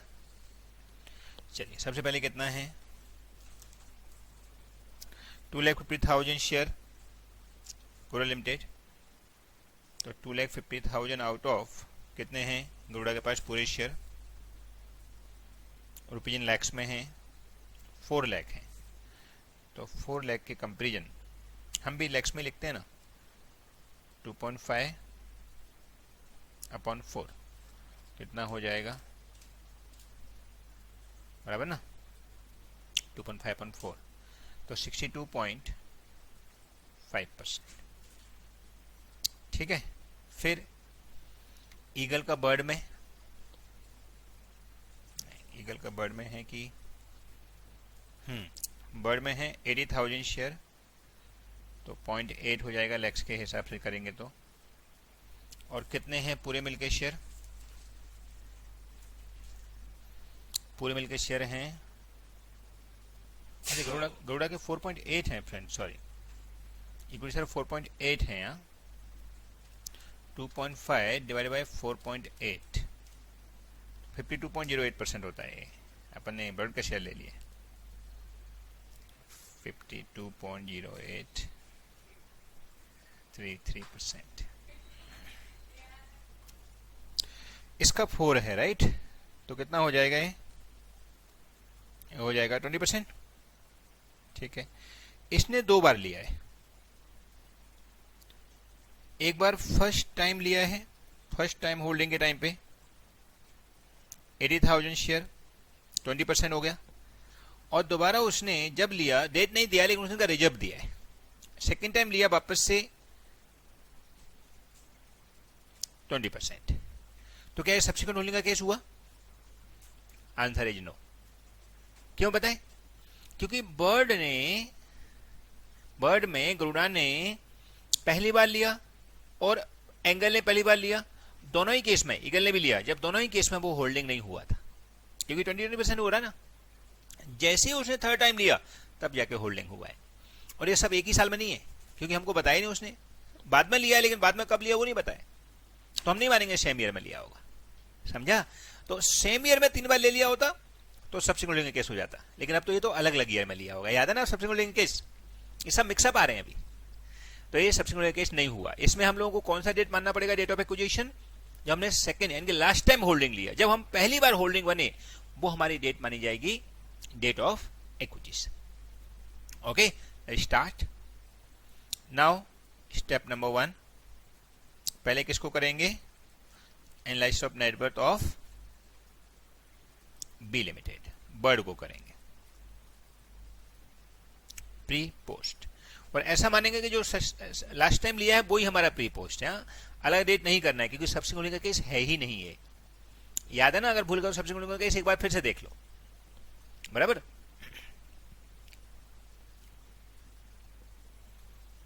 प्री पोस्ट, सबसे पहले शेयर कैपिटल कितना का हो जाएगा फ्रेंड? शेयर कैपिटल कितना दिया हुआ है? 40।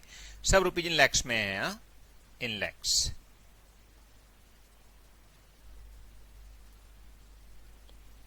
फिर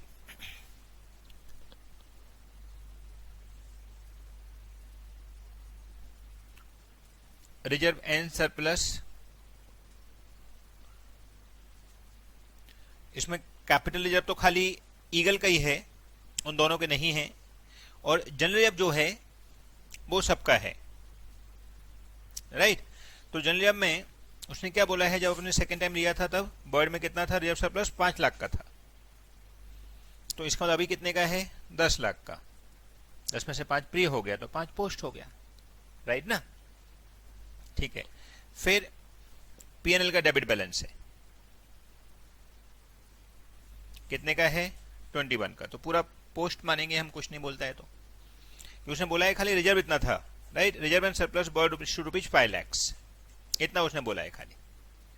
ठीक है, take the total. Any unrealised profit friends, any unrealised profit, कुछ नहीं है। 45 ए नेगेटिव हो जाएगा कितना, 16, right. Take the total, 45 minus 16, 29। Cross check कर लीजिए छोटा सा।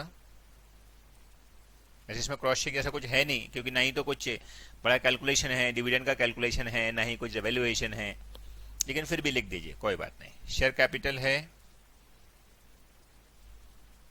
40, फिर जनरल रिजर्व है। अच्छा, प्रेफरेंशियल कहाँ जाएगा, इसका प्रेफरेंशियल तो लिया नहीं है इन्होंने, तो प्रेफरेंशियल पूरा माइनॉरिटी में जाएगा, और कोई डिविडेंड का चक्कर नहीं बनाना, क्योंकि वो डिविडेंड है ही नहीं हमारे पास, पैसे हम कहां से दे दें। ठीक है, जनरल रिजर्व है 10 का, और पीएनएल का डेबिट बैलेंस है 21 का। 50 में से 21 गए तो कितना बचा, 29। परफेक्ट। नाउ इसकी होल्डिंग में हमको वैसे 3 बार किया है, लेकिन 2 ही बार लिखेंगे, क्योंकि जो गरुणा ने लिया है वो दोनों बार का डेट का एक ही मानना पड़ेगा, क्योंकि डेट तो एक्विजिशन की हमारी है ही नहीं, इसलिए दोनों डेट एक ही मानेंगे अपन। तो अपन क्या लिखेंगे, होल्ड बाय जी, नहीं, होल्ड बाय पहले ईगल ई, फिर होल्ड बाय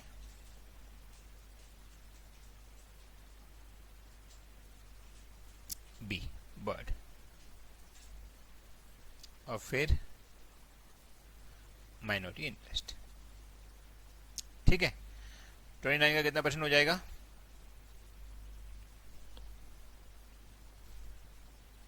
20%। यहां लिया था कितना परसेंट, 40%। बचा हुआ माइनॉरिटी इंटरेस्ट 40%, राइट ना। Very good.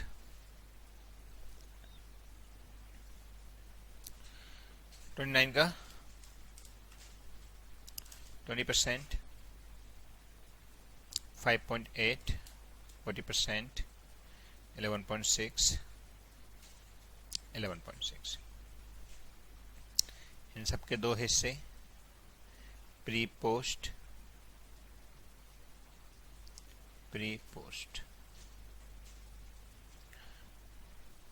20% ऑफ 45, 20% ऑफ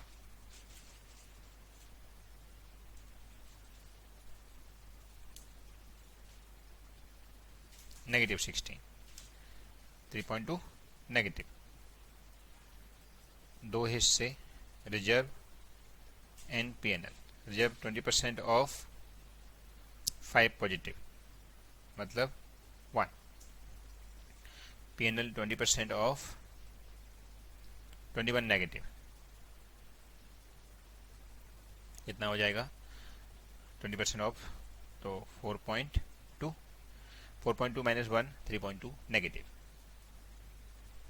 समझा, वेरी गुड। ऐसे यहाँ पे 40% ऑफ 45 कितना हो जाएगा, 18। 40% ऑफ 16,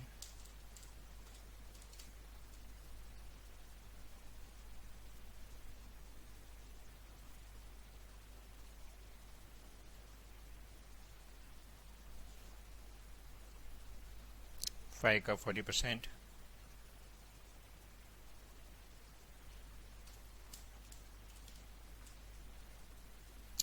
फिर 21 का 40%, 8.4 नेगेटिव, तो 8.4 और 6.4 हो गया। ये हो गया बर्ड का खेल खत्म। Now analysis of networth of step number 1 का ही B part, analysis of networth of Garuda.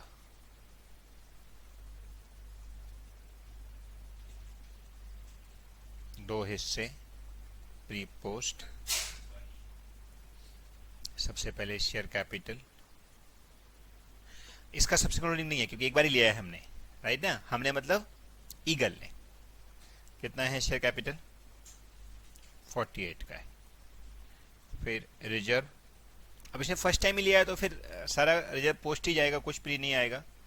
15। वैसे नॉर्मली रिजर्व को हम प्री मानते हैं, कुछ नहीं बोलता है, लेकिन यहाँ पे फर्स्ट टाइम लिया तो उस टाइम तो कुछ होगा ही नहीं ना हमारे पास। जब कुछ है ही नहीं तो कैसे ले सकते हैं, राइट ना। ओके। फिर प्रॉफिट एंड लॉस, ये भी प्री हो जाएगा, -36, सॉरी पोस्ट हो जाएगा क्योंकि प्री में तो कुछ है ही नहीं। अच्छा, उनका भी ऐड कर दो ना इसमें। ये देखो,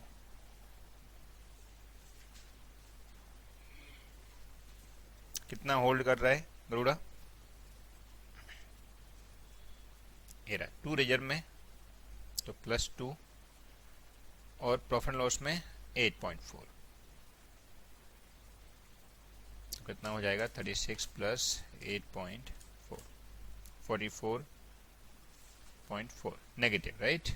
और ये 17, राइट ना। ओके। फिर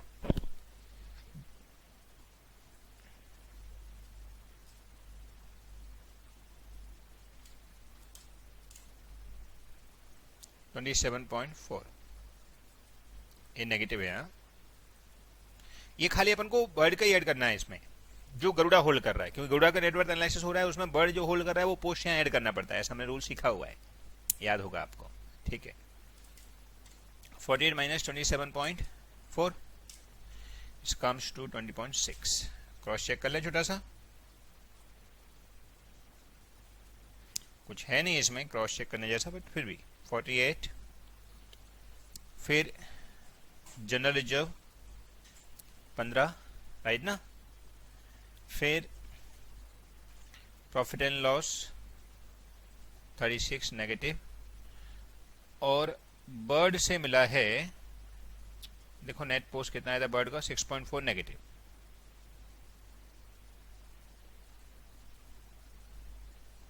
तो देखो कितना होता है जरा, 48 + 15 -36 -6.4, 20.6 हो गया है। यस।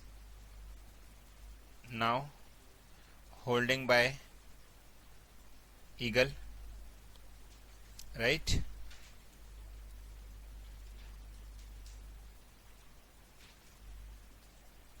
और बचा हुआ minority interest 52.0833%।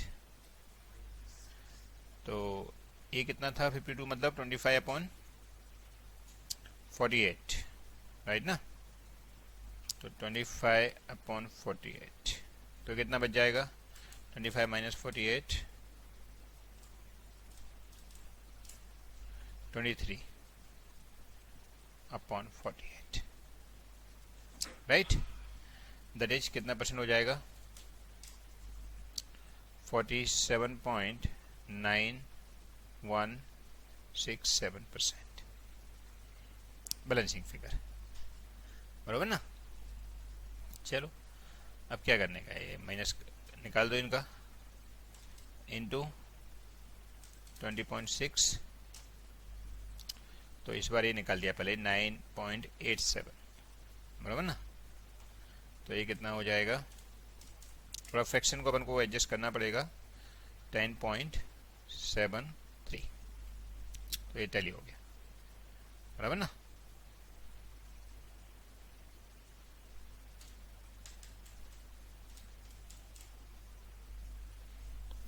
Perfect.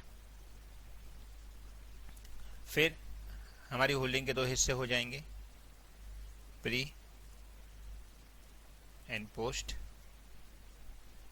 52.0833% of this 48 into 52.083333%, तो 25, और ये है 27.4 का 52.08333%, comes 14.27 negative.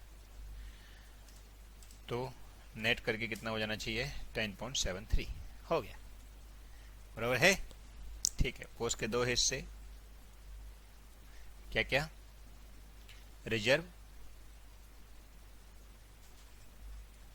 And profit and loss. Reserve कितना होएगा? 17 का 52.0833%,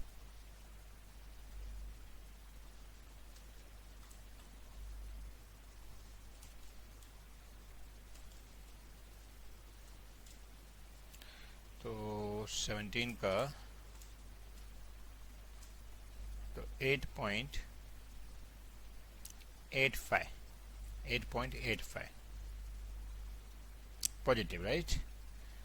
और ये 44.4 का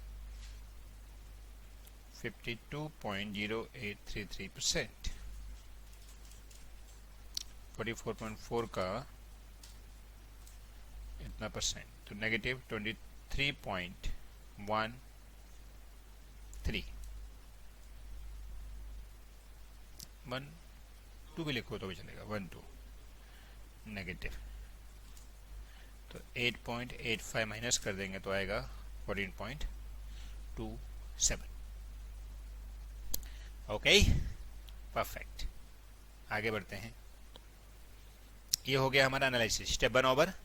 इसमें कुछ रिवैल्यूएशन रिजर्व या कुछ एनालाइज प्रॉफिट कुछ भी नहीं है फ्रेंड्स, खाली शेयर कब एक्वायर किया था वो दिया हुआ है, और एक दूसरे का करेंसी करेंट लायबिलिटी है तो वो कैंसिल कर देंगे। Now step number 2, valuation of, सबसे पहले cost of control.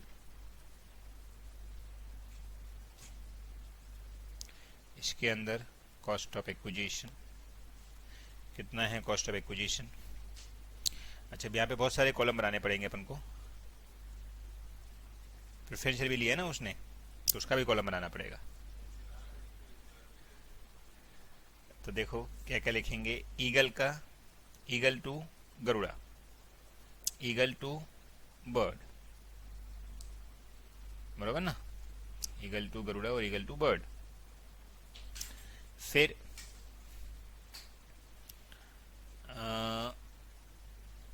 Garuda to bird, बराबर।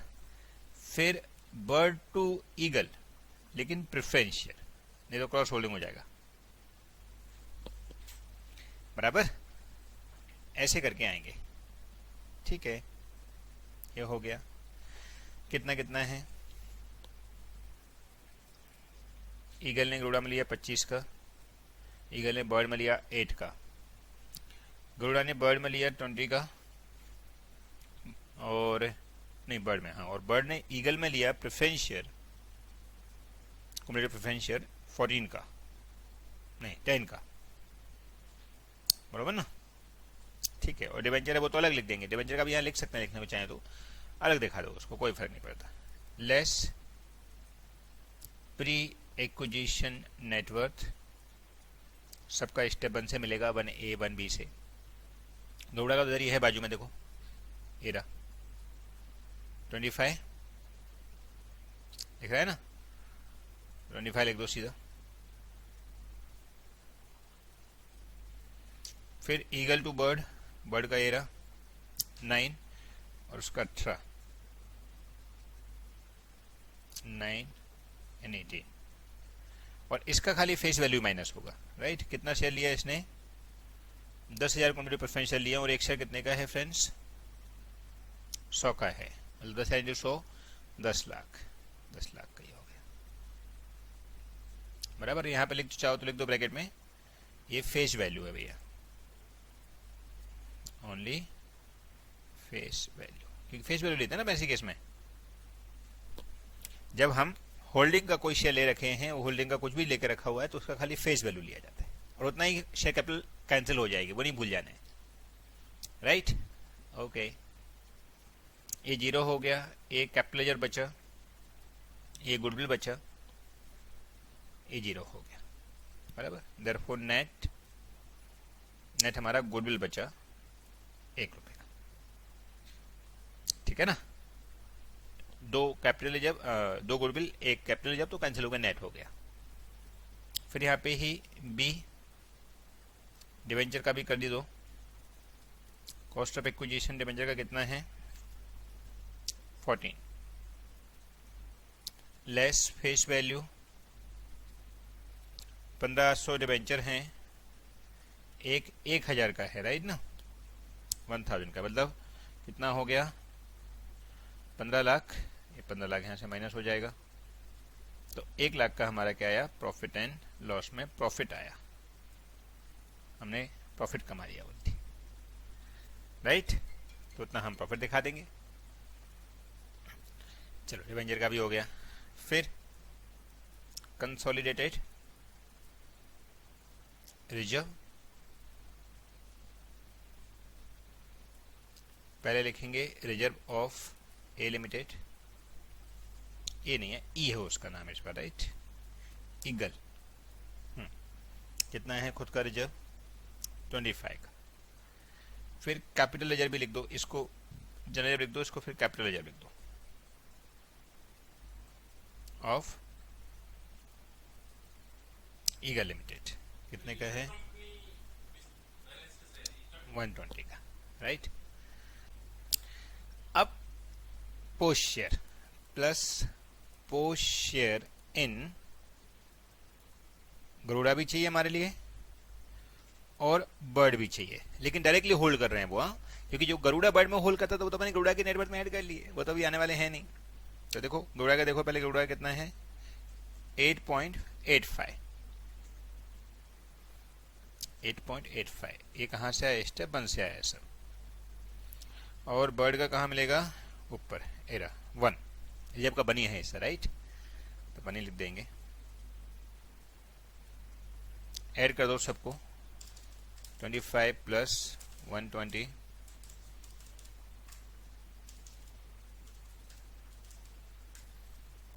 प्लस ये सब पॉजिटिव ही, 8.85 प्लस 1 154.85, ये अपन ने कैपिटल भी साथ में ले लिया, राइट। फिर D number consolidated profit and loss, बराबर। इसमें पीएनएल ऑफ ईगल लिमिटेड पहले ले लें, कितना है ईगल का पीएनएल, डेबिट बैलेंस ही है सबके फ्रेंड्स 96, नेगेटिव बैलेंस ही है। फिर प्लस पोस्ट शेयर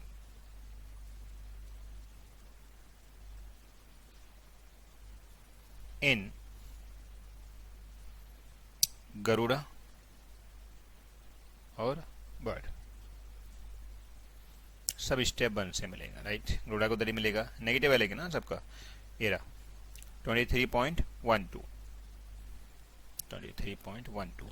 और जो बर्ड में गरुड़ा का था वो तो अपने गरुड़ा में ऐड कर ही लिया है पहले, यहाँ पे बर्ड की तरह एरा बर्ड, ये 4.2, राइट, 4.2, नेगेटिव 4.2,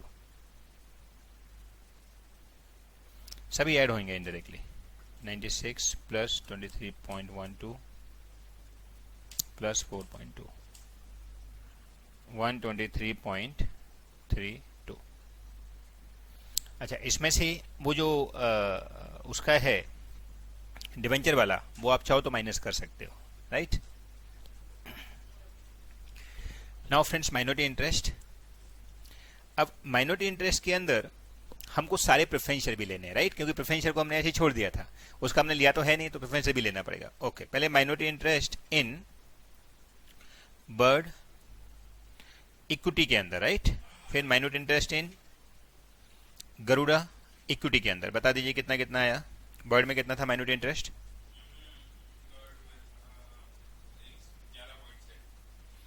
11.6 पॉजिटिव है, राइट। और माइनॉरिटी इंटरेस्ट कभी भी नेगेटिव नहीं हो सकता, याद रखना। अगर कभी नेगेटिव नेटवर्थ आ जाए तो उसको अपन पूरा होल्डिंग को दे देते हैं, right.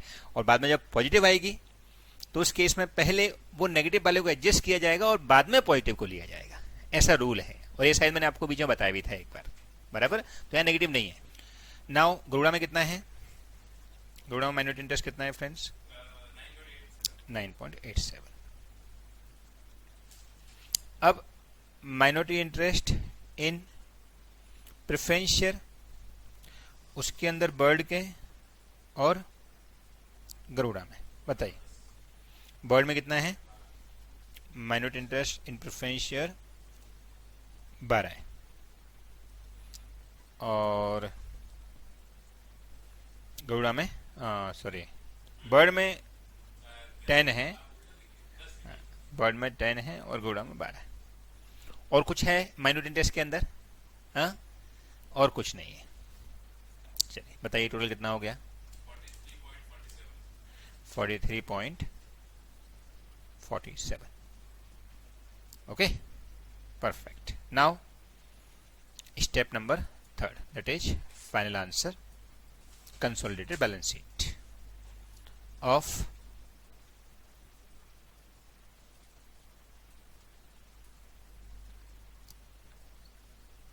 Eagle Limited and Group।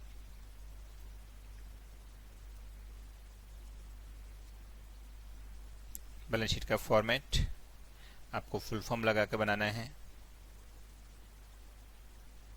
Right. सबसे पहले इक्विटी एंड लायबिलिटीज, उसके अंदर शेयर होल्डर फंड, उसके अंदर share capital, reserve and surplus, फिर माइनॉरिटी इंटरेस्ट, फिर नॉन current liabilities और देन करेंट liabilities, बराबर। फिर टोटल,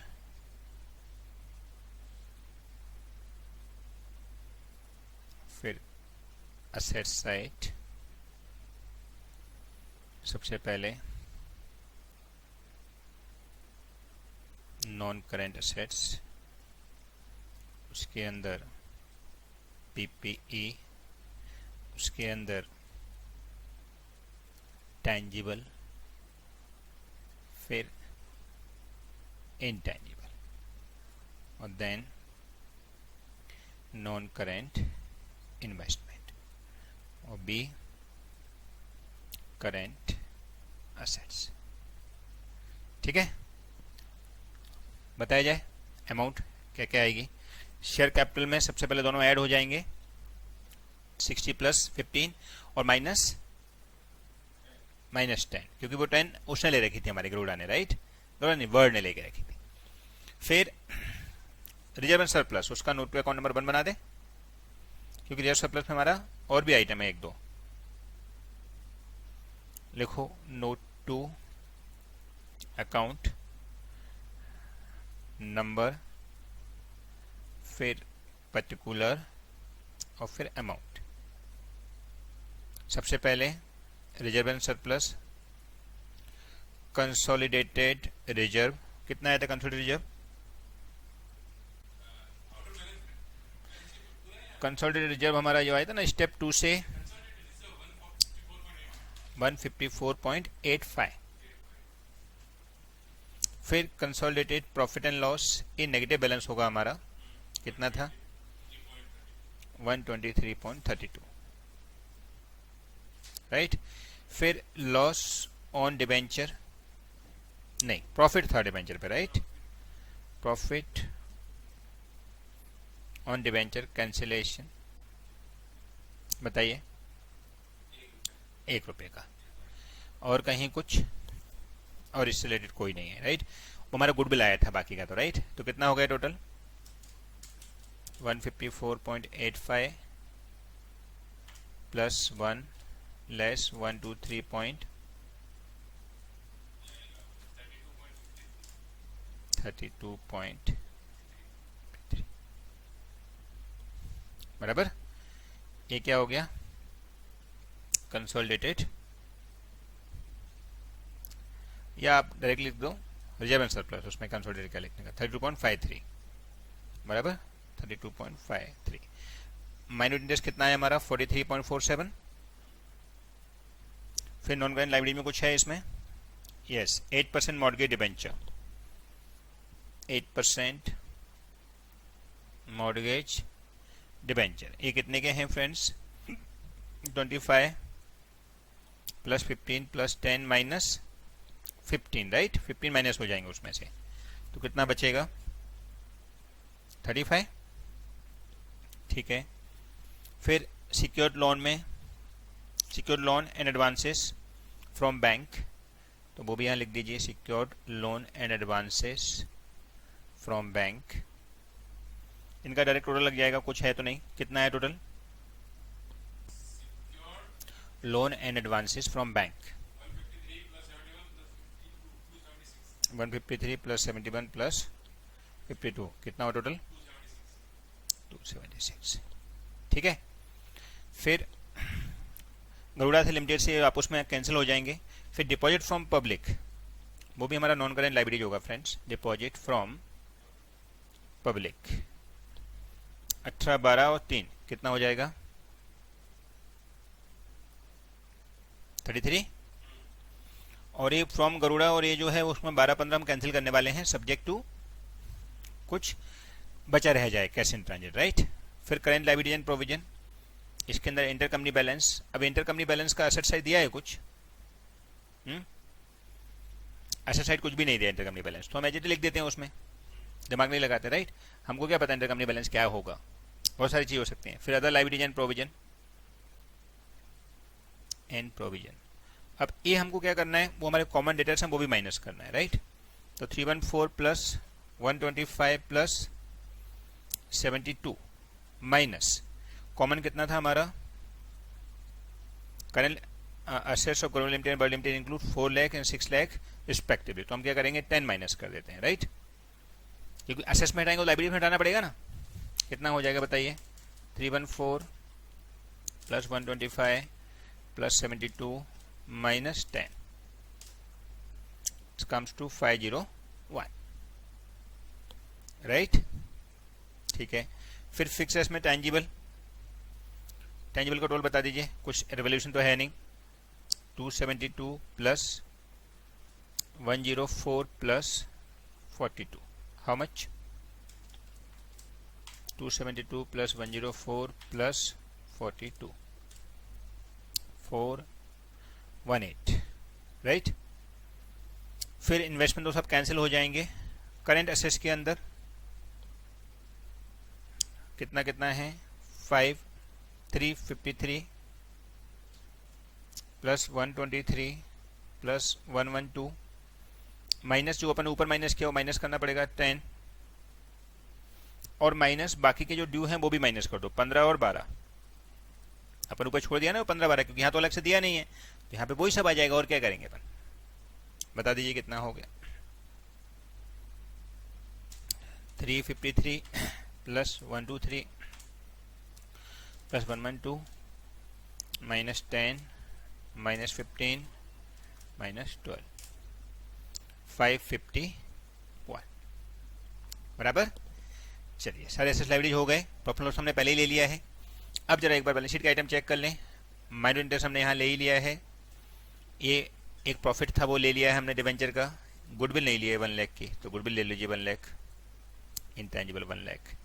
फिर और कुछ बचा है, ये ले लिया है, कंसोलिडेटेड पीएनएल ले लिया है, कंसोलिडेटेड रिजर्व ले लिया है, डिवेंचर ले लिया है, सब कुछ ले लिया है। Now take the total, it must be tally. मैंने टैली करने से पहले 10 बार सोच लो, टैली होना चाहिए चाहे कुछ भी हो जाए, राइट। बताइए कितना टोटल आया, 971 एग्जैक्टली, ओके, 0.00, 971.00। सब लोग चेक कर लीजिए, टोटल बराबर होना चाहिए। अच्छा फ्रेंड्स, ये 8% मॉर्गेज डिवेंचर अपन ने बहुत सारे लिख लिया ज़्यादा, जबकि खाली ये इसमें ही है, होल्डिंग अकेले में ही है ये, तो ये खाली 10 ही बचेंगे। वो थोड़ा ठीक कर लीजिए, ठीक है। और ये 270 टोटल आ रहा है, 271 नहीं आ रहा है। हमने इंटरकंपनी को कैंसिल नहीं किया क्योंकि मुझे पता है इंटरकंपनी किसके साथ में है, वो बहुत सारी कंपनी हो सकती हैं, समझ गया। अच्छा फ्रेंड्स, इसमें भी एक इंटरकंपनी बैलेंस के बारे में थोड़ा सा डिटेल लिखा है, अपने पूरा पढ़ा नहीं, वो एक बार पूरा पढ़ते हैं उसमें क्या लिखा है इंटरकंपनी के बारे में। ये current assets of Garuda limited and bird limited include 4 lakh and 6 lakh respectively being the current account balance. ये देखो करंट अकाउंट बैलेंस का जो दिया हुआ है उसके लिए against eagle limited these account remain अनरिकंसाइल्ड।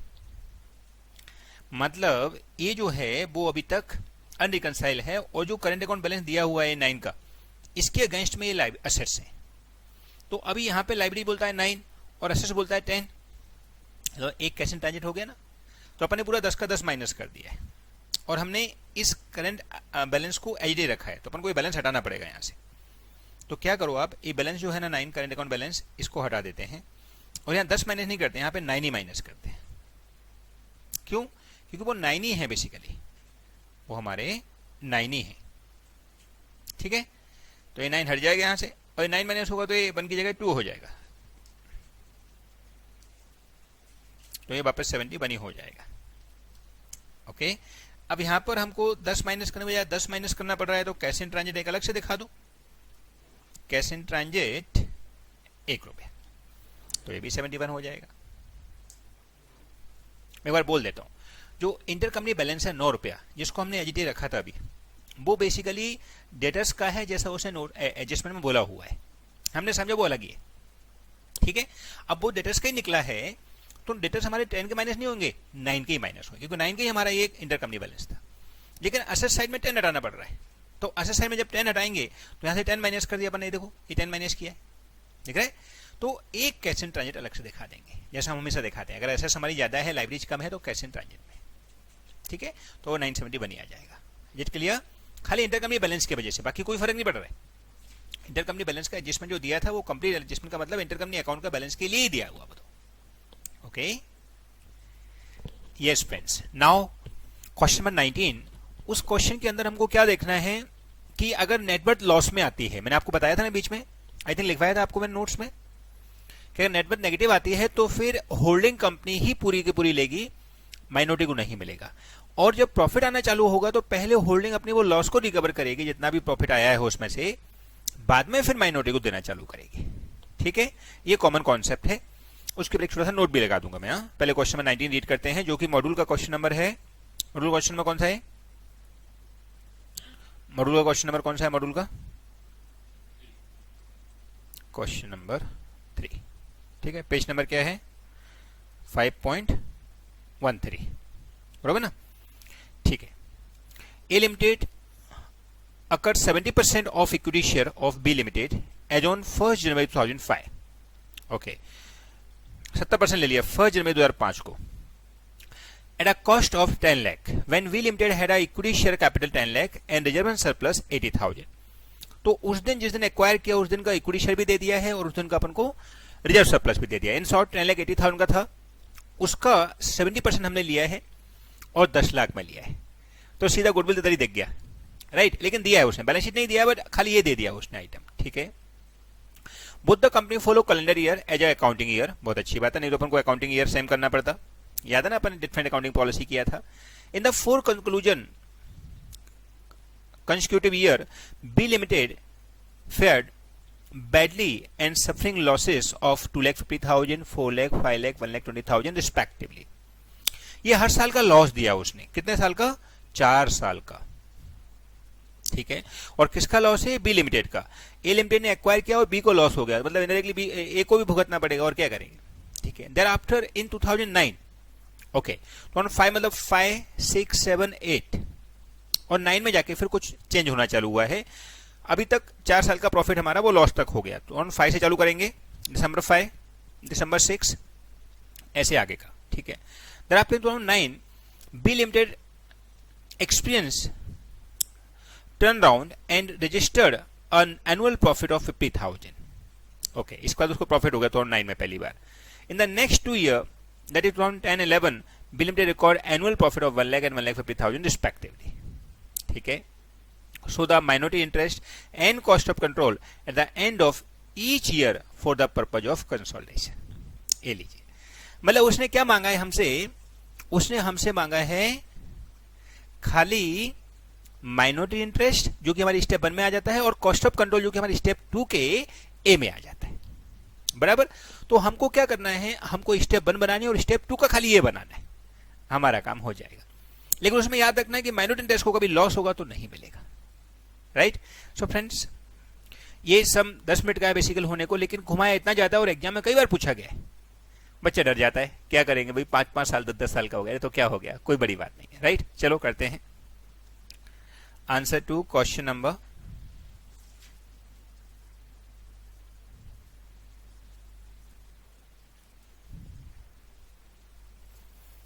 19, page number 60, जो कि आपके मॉड्यूल का है.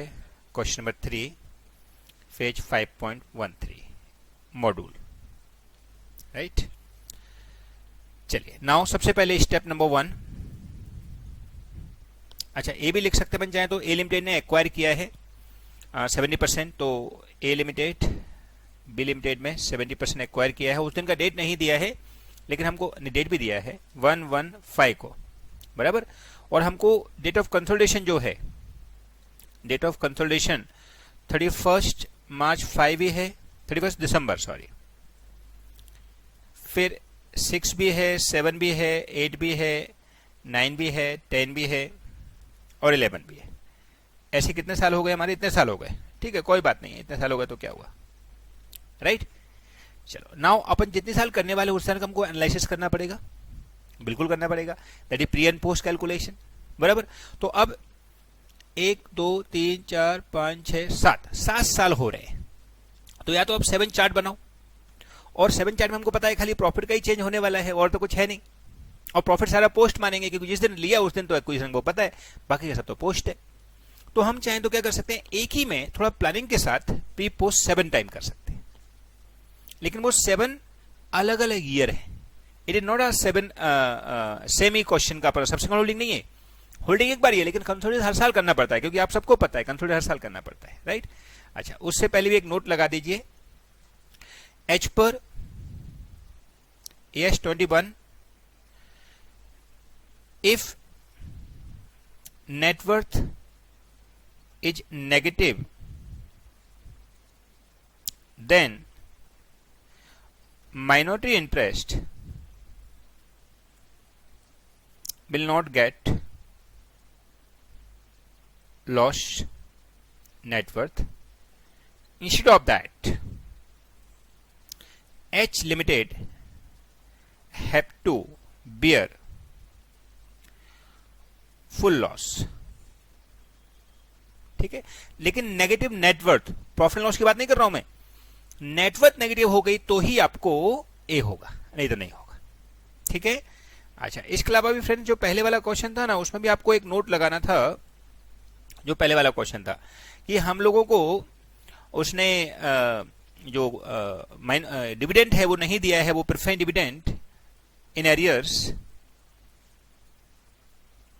for 8 year in case of eagle and 4 year in case of garuda and bird. वो एक नोट लगाना था. राइट. एंड दूसरा नोट लगा दो फ्रेंड्स आप, date of acquisition will be consider only when be cross 50%. इसलिए वर्ड के केस में हमारा डेट ऑफ एक्विजिशन क्या माना, जब हमने सेकेंड टाइम होल्डिंग लिया था. याद है ना. तो वो आप 2 नोट लगा के रखना. एक प्रेफरेंस डिविडेंड एरियर्स में है और एक date of acquisition will be consider for bird limited at the time of when we cross the 50% holding. ठीक है. ओके. आगे फुल लॉस. राइट. बट आगे लिख देना इसमें, but in subsequent year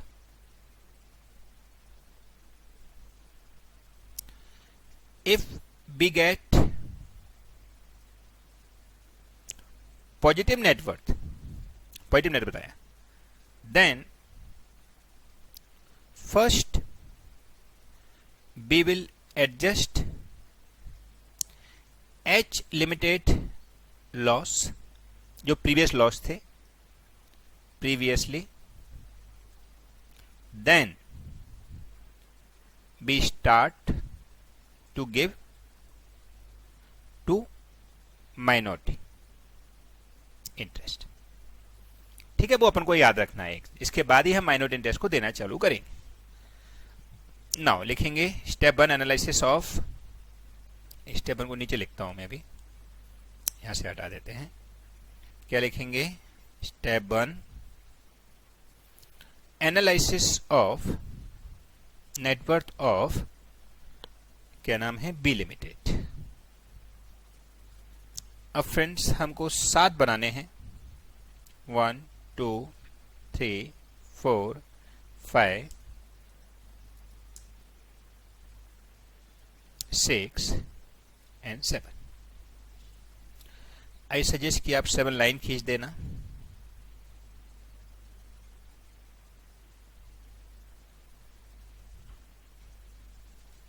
to make it easy. ठीक है, ये 31 दिसंबर 2005 हो गया, 2006, 2007, 2008, 2009, 2010, 2011। फिर pre post, pre post, pre post, pre post, pre post, pre post, and last again pre post. ठीक है, ओके। नाउ सबसे पहले शेयर कैपिटल, इस समय प्री रहने वाली है और बाद में हमने कोई शेयर इशू भी नहीं किया है, तो रुपीज इन लैक्स लिखते हैं हम लोग, तो इजी हो जाएगा, राइट। ऊपर लिख दो आप रुपीज इन लैक्स, ठीक है ना। उसमें क्या है, शेयर कैपिटल 10 लाख का है, सब जगह 10 ही आएगा, ऑब्वियस। फिर रिजर्व एंड सरप्लस, मैं इसको रिजर्व भी बोलता हूं अकेला, क्योंकि वो सरप्लस हमारा अलग से आ जाएगा। 0.8, 0.8, 0.8, 0.8, 0.8। Why 0.8? Because rupees in lakhs में है, तो 80,000 इज 0.8 ओनली।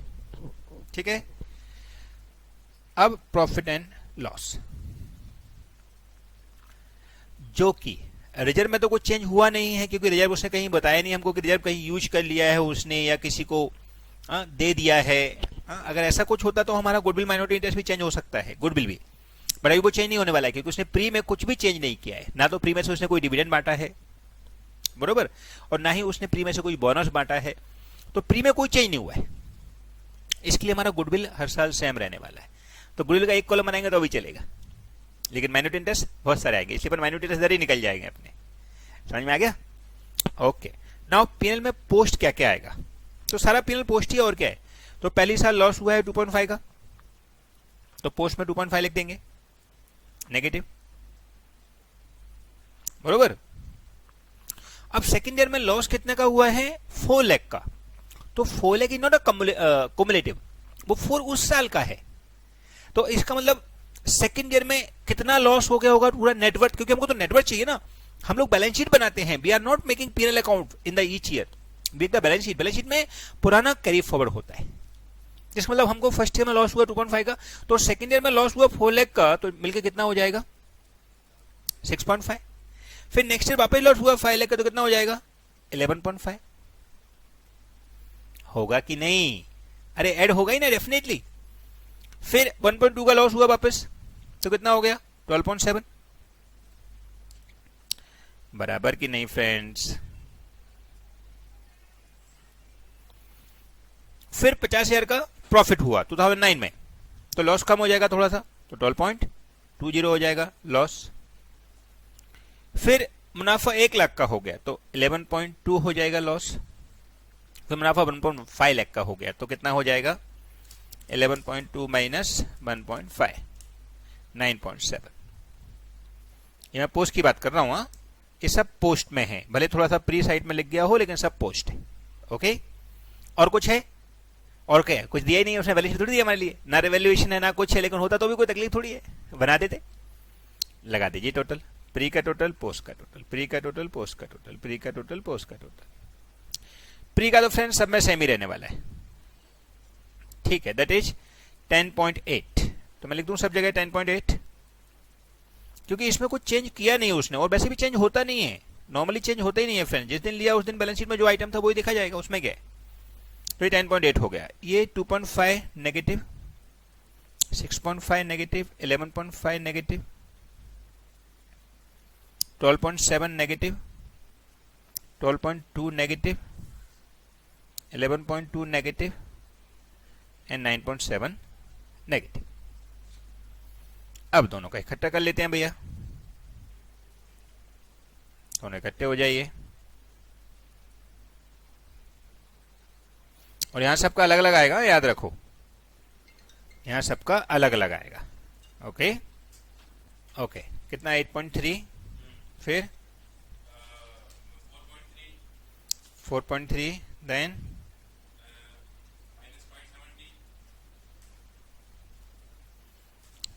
कितना है फ्रेंड्स 0.7 नेगेटिव आ गया अभी ये, फिर 1.9 नेगेटिव आ गया, 1.4 नेगेटिव आया, 0.4 नेगेटिव आया, 1.1 पॉजिटिव आ गया। ठीक है, जब नेगेटिव नेट वर्थ आया तो होल्डिंग को माइनॉरिटी को नहीं मिलेगा, राइट। तो अभी सब बांट दीजिए, holding minority, right, holding minority, दो दो हिस्सों में आते जाइए, होल्डिंग माइनॉरिटी, होल्डिंग माइनॉरिटी। ये हमारे एक्चुअल में 7 चार्ट एक साथ बन रहे हैं, यहाँ समझ रहे हो ना। फिर होल्डिंग माइनॉरिटी, क्योंकि अपने सिस्टम को तो हम चेंज कर नहीं सकते हैं, याद रखो हमेशा, बराबर। हाँ, नाउ कितना कितना परसेंट है हमारी होल्डिंग, बताया सबको 70% है, राइट, हमने लिख के रखी थी पहले। तो 70%, तो माइनॉरिटी ऑब्वियस बात है 30% होगा। 70%, 30%, 70%, 30%, 70%, 30%, 70%, 30%, 30%, बरोबर ना।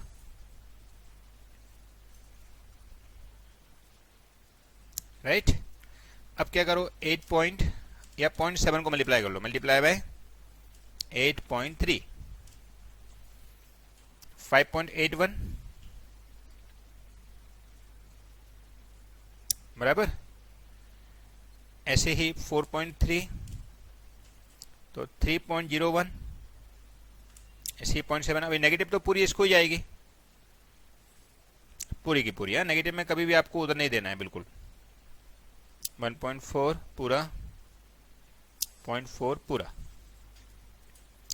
अब पॉजिटिव के टाइम पे उसको देना मत चालू कर देना, पॉजिटिव को भी अपन बाद में देंगे उसको, अभी 1.1 पूरा होल्डिंग को देंगे अपन, समझा। अब हमारी होल्डिंग के दो हिस्से बना दीजिए, प्री पोस्ट, प्री पोस्ट। हालांकि सबका प्री हमारा सेम रहने वाला है, हमको पता है, एक बार ऐसे ही लिख रहे हैं अपन लोग। हाँ, pre post, pre post, pre post, pre post, ठीक है। अब कितना आएगा, 70% ऑफ 10.8 इज प्री ऑब्वियस, तो 10.8 का 70% 7.56, ठीक है, सब जगह वही रहने वाला है, 7.56, 7.56, 7.56, 7.56, 7.56, क्योंकि प्री में कुछ चेंज हुआ ही नहीं है ना, समझा ना, आपको प्री में कुछ चेंज हुआ ही नहीं है। अब बचा हुआ पोस्ट हो जाएगा, आप 14 से कर लो 2.5 का नेगेटिव का 70%, तो 0.7 इंटू 2.5 तो नेगेटिव 1.75। आप चाहो दोनों को ऐड करो, 5.8 बनी आने वाला है, देख लो करके 7.56 तो 5.81 बराबर। ऐसे यहां पर 30% ऑफ, सॉरी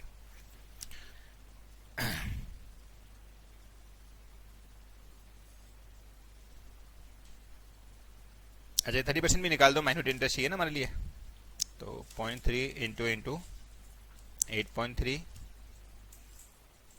2.49 1.29, जब पॉइंट भी है बस, यहाँ तो आएगा नहीं, यहाँ पे भी नहीं आएगा, राइट, इधर सब जगह डैश।